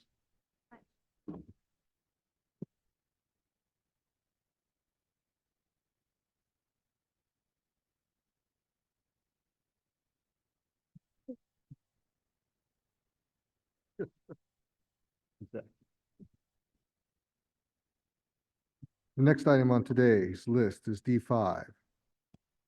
A proposed amendment to Business Residential Institutional Plan Development, number 1167, as amended, submitted by Ryan Companies, U.S. Inc., for the property generally located at 10636 South Woodlawn Avenue. The applicant proposes to amend Plan Development number 1167 as amended to reconfigure Subarea A, create a new Subarea K, and allow for industrial uses within Subarea K in order to develop Subarea K with a speculative light industrial facility containing approximately 160,025 square feet, 224 accessory parking spaces, 23 bicycle spaces, and 20 loading docks. This is item number 22325, located in the 9th Ward. Erica Selke will provide a context overview and present the proposed plan. Erica. Thank you. Good afternoon, Vice Chair and Commissioners. My name is Erica Selke. I'm the lead planner for the Far South region with the Department of Planning and Development. This is a proposed amendment to Plan Development number 1167 as amended to facilitate the development of a speculative light industrial facility.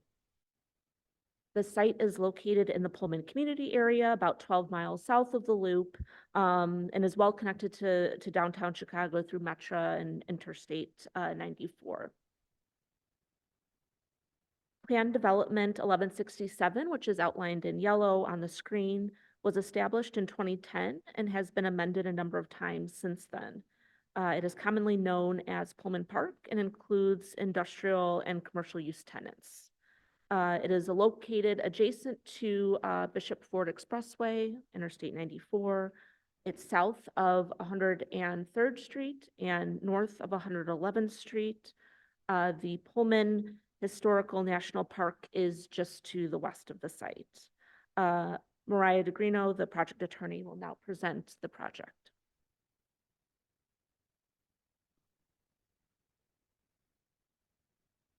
Thank you, Erica. Good morning, Chairman, members of the Commission. My name is Mariah DeGrino with the law firm of DLA Piper. We represent the applicant in this matter, Ryan Companies. I'm joined by Mark Koski to my right with Ryan Companies. To his right is Marek Pula with Ware Malcolm, the project architect. And Louie Abuna from KLOA is also here as the traffic consultant. Before I dive into the details of the proposal, which, as Erica mentioned, would develop the site shown on screen in red, I want to provide a little bit of background and context for the Pullman Park development. Pullman Park is a success story over 15 years in the making. It's a story of community-driven revitalization, the impact of strong community leadership and partnerships, and the importance of sustained support. Before 2010, when the master plan and plan development were approved by the city, the area was the site of an abandoned steel plant in an area that had experienced decades of disinvestment in the post-war period. Since 2010, under the leadership of Alderman Beal and Chicago Neighborhood Initiatives, as well as the City of Chicago, the site has been transformed into an active mixed-use development providing urban industrial jobs and commercial amenities for the community.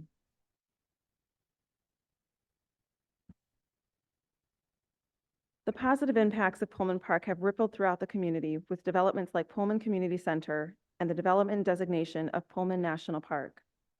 More good things are in the works, like the hotel under construction and the recently approved Chick-fil-A at the former off-track betting site to the south.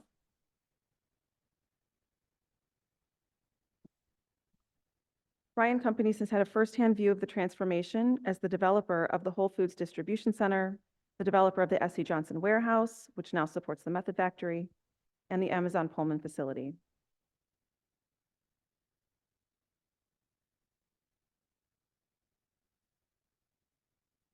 Today's application seeks to modify the plan development to allow development of the vacant parcel within what is currently Sub-Area A.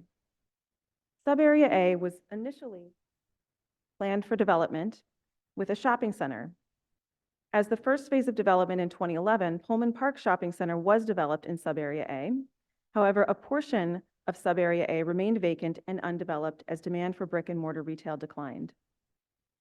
Today's application would designate the vacant portion of Sub-Area A as a new sub-area, Sub-Area K, and it would modify the uses permitted to allow development of a speculative light industrial facility, consistent with the trend of urban industrial development in the neighborhood. New urban industrial uses would support the vitality of the industrial uses in the neighborhood, providing jobs and access to goods and services in the city. The new uses would also support the vitality of the commercial uses in Pullman Park. The uses permitted in the remainder of Sub-Area A would remain unchanged.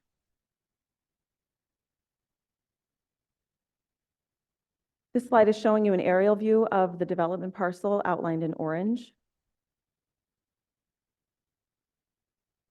You can see on the right of the screen, immediately kind of to the right, which is the northwest of the site, is the S.C. Johnson facility. To the east of the S.C. Johnson facility, so immediately north of the development site, is the Gotham Greens facility. This is a photo of the existing condition of the property looking to the south along Doty. The U.S. Bank building appears in the distance in the background.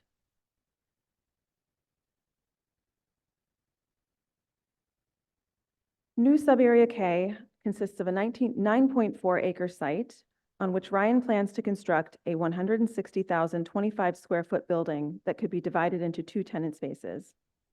The orientation of the building is designed to shield truck loading activities from the shopping center and from the street. You can see the loading activities in the notch out area on the top side of the screen. Landscaping is provided throughout the site, including landscaping and fencing along Doty with parkway trees and perimeter landscaping trees.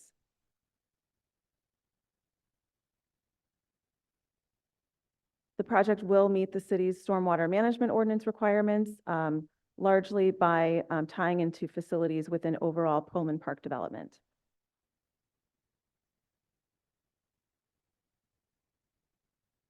This slide shows you movements within the building. You can see the trailer loading facility and the notch out on the top side of the screen, loading activities on the north side as well, and then the office employee entrances on the south side of the buildings, which are oriented towards the shopping center. This slide and the following slide show you the building composition in terms of facade materials, concrete panel, facade materials, along with glazing in the storefronts.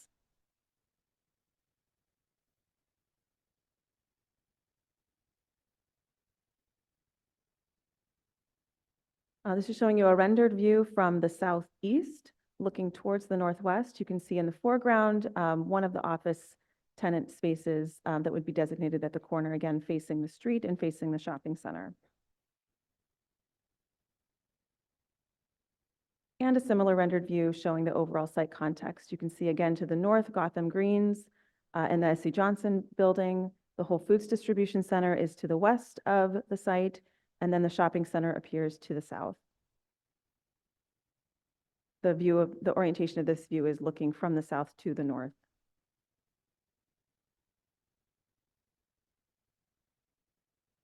KLOA performed the traffic study, which was reviewed and approved by CDOT. KLOA concluded that the proposed access system is adequate and that area roadways can accommodate the proposed traffic volumes with no improvements or traffic control modifications required.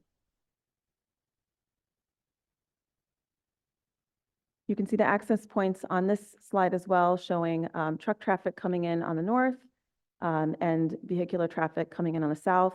There will be shared access across the shopping center parking lot to access the parking area for the facility shown on the left side of the screen.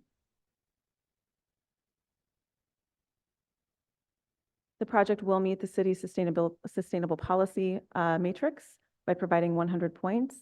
They are utilizing green globes, EV readiness, bike parking, tree planting, bird protection, and 80% waste diversion.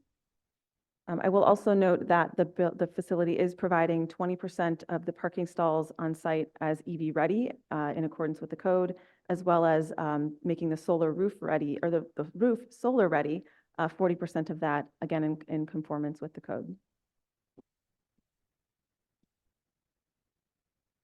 The project is targeting at least 26% MBE, 6% WBE, and 50% local workforce hiring on the project. Ryan will work with local stakeholders to invite participation and to maximize participation. The project cost as shown here is approximately $27.2 million. They estimate about 180 construction jobs will be created and a total of 45 permanent jobs associated with the facility. And at this point, I will turn the presentation over to Erica Selke. Again, Erica Selke with Department of Planning and Development.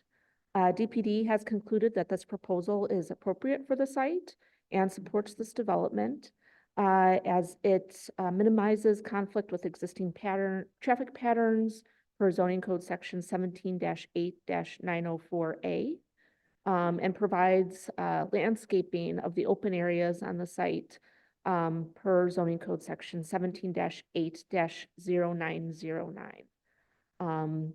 The project meets the purpose and criteria set forward in the Chicago zoning ordinance and would not have any adverse impact on the public's health, safety, or welfare. Thank you.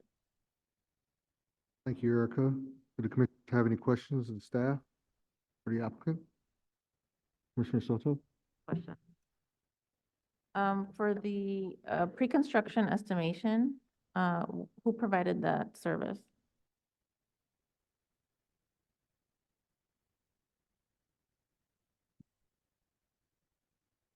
Thank you for the question. My name is Mark Koski. I'm a real estate development manager with Ryan Companies, and the pre-construction efforts were through Ryan Companies acting as the general contractor as well.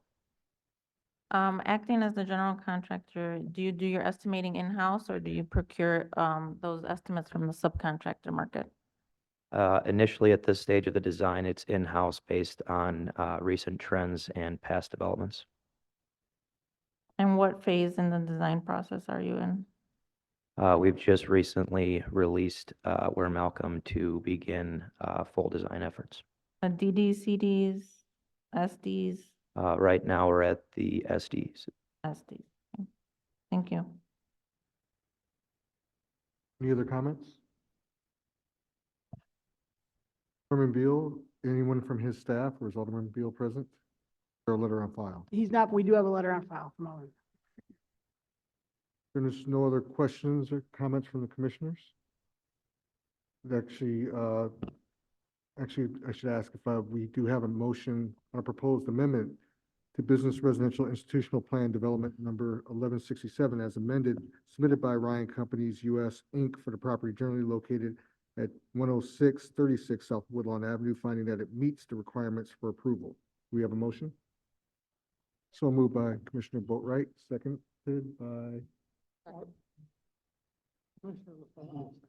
by Commissioner Laspada. With that, I'd like to do a roll call vote. Commissioner Brumfield is yes. Commissioner Boatright?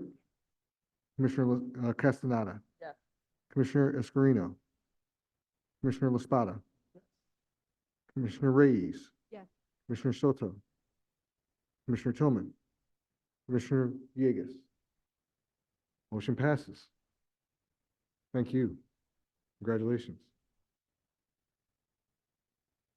Next item on today's list is D6, a proposed Lake Michigan and Chicago Lakefront Protection Ordinance application submitted by Renaissance Properties, Illinois, LLC, for the property generally located at 1534 East 66th Place. Property is currently zoned RM5 Residential Multi-Unit District and is within the private use zone of Lakefront Michigan and Chicago Lakefront Protection District. The applicant proposes to construct a 4-story residential building with 8 units and 7 parking spaces. This is LF item number 781, located in the 5th Ward. London Walther will provide the context overview and present the proposed plan. Mr. Walther. Great. Good afternoon. For the record, my name is London Walther, a city planner for the Southeast region with the Department of Planning and Development. I'm here to introduce a proposed lakefront protection ordinance item in the 5th Ward as represented by Alderman Desmond Yancey. The applicant, Renaissance Properties Illinois LLC, is requesting the approval of a lakefront protection ordinance application to construct a 4-story, 8-unit residential building at 1534 East 66th Place. Tom Moore, the applicant's attorney, and members of the development team are here with me today to present the project.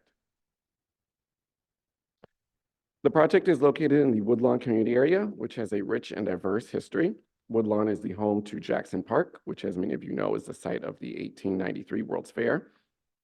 Woodlawn is a predominantly African-American neighborhood that was first developed in parallel with the World's Fair.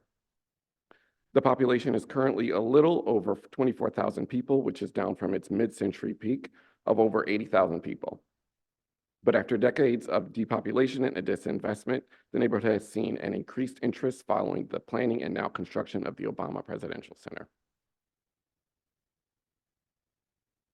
The project site is located at 1534 East 66th Place between the Metro Viaduct and Stony Island. It is approximately a half block west of Jackson Park and about a half mile south of the Obama Presidential site. The area south of Mount Carmel, north of 67th Street and between the Metro Tracks and Stony Island has a large cluster of city-owned parcels, which is indicated by the orange hatch site.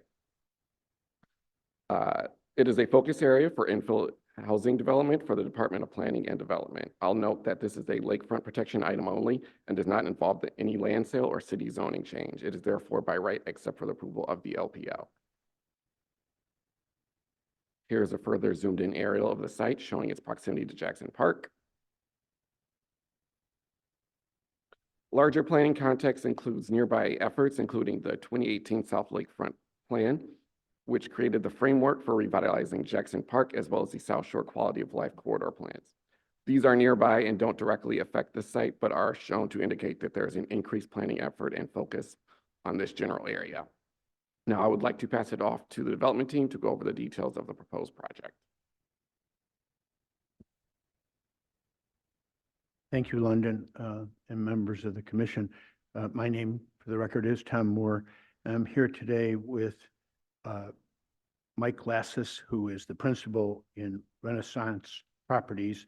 It's a small company that's in recent years done about 18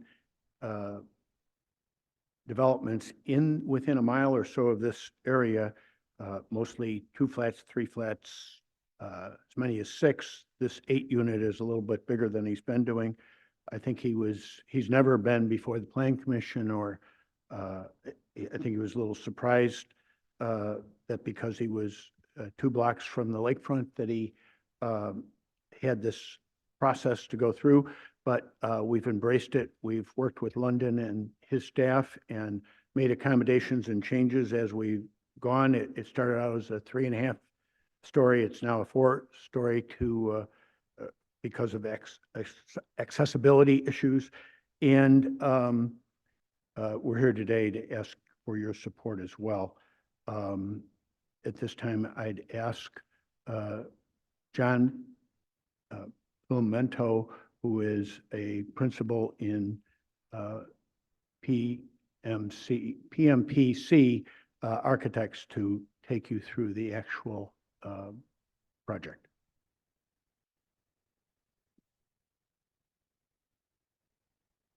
Good afternoon. My name is John Pimentel with PMPC Architects, and I'm just going to walk you through the design for this building. As Mr. Tumor said, this is a 4-story building with 8 units. It's located in this block, right in the middle of the block, pretty much. There's nothing else around it. As you can see from this screen, oh, there you go, thank you. This is just to give you an overview of the buildings that are right across from our site. Multi-unit buildings ranging in height between 30 to 45 feet. This is just our view from our street side. As you can see, it's the only building there. And this is just a rendering for the building itself. As you can see, the building is slab on grade. Each level has 2 units with balconies. And that's another view of that. One more. Within our site, our building is set back about 16 feet from the front. We are providing 7 parking spaces, including 1 that's going to be ADA accessible. Our units consist of 3 bedrooms, 2 baths. Each unit is about 1,500 square feet. Because the building is on grade, that gives us the opportunity to have the first floor units to be type B accessible. So that means it just can be adaptable if somebody in a wheelchair was to request those. All the units have the same layout from the first floor all the way to the 4th floor. The height of our building, like I said, is 45 feet. And the building, go ahead. That is a picture of the front of the building. And again, this is a frame building with the material for the siding is going to be fiber cement as well. The construction cost for the building is going to be 1.2, and as in the past, the developer is going to be getting contracts from different or bids from different contracts, and most of them are going to include the MEBs and WBs as well. Thank you.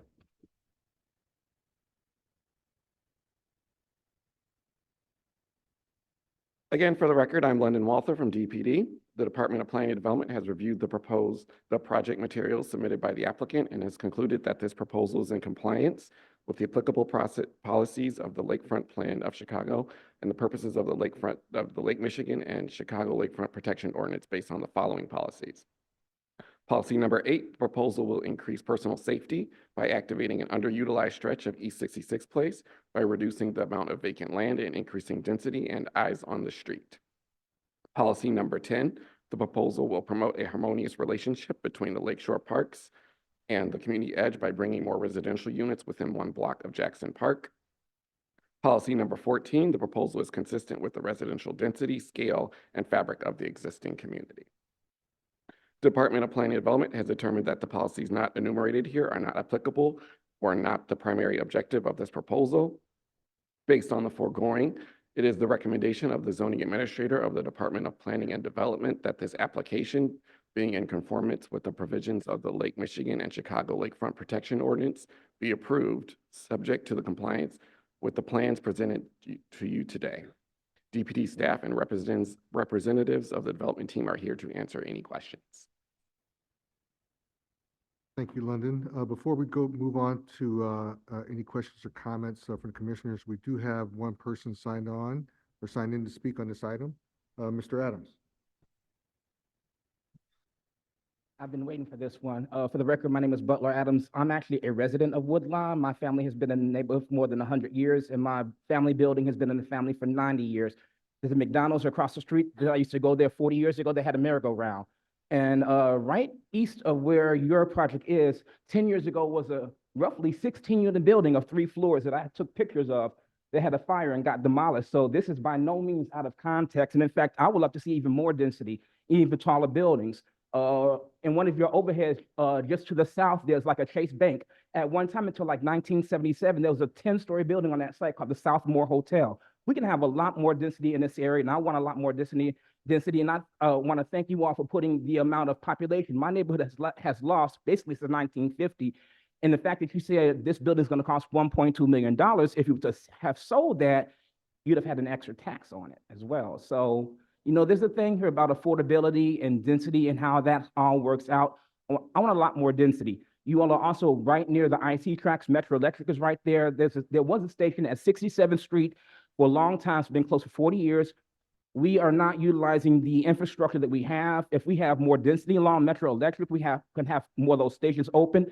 One of the dumbest things that happened in my neighborhood was tearing down the Green Line to Cottage Grove. So I want to see that rebuilt as well. But in terms of this project, I certainly look forward to seeing it happen. In terms of regarding the architecture, I'm iffy on it. I'm not a fan of contemporary architecture. Across the street, you have nothing but brick buildings and gray stones.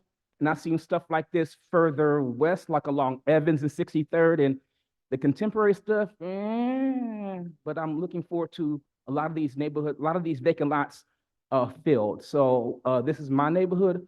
I want more density, and I hope that you all do too. So in terms of us getting more affordable housing, I hope that you all, in terms of the city, start looking at zoning changes, make sure that you have granny flats available everywhere and stuff like that. But my time is running out, but I'm looking forward to seeing more projects like this in my neighborhood. Over the past year, I've been able to speak on my neighborhood at least 6 times, and before, I never did that because there were nothing happened.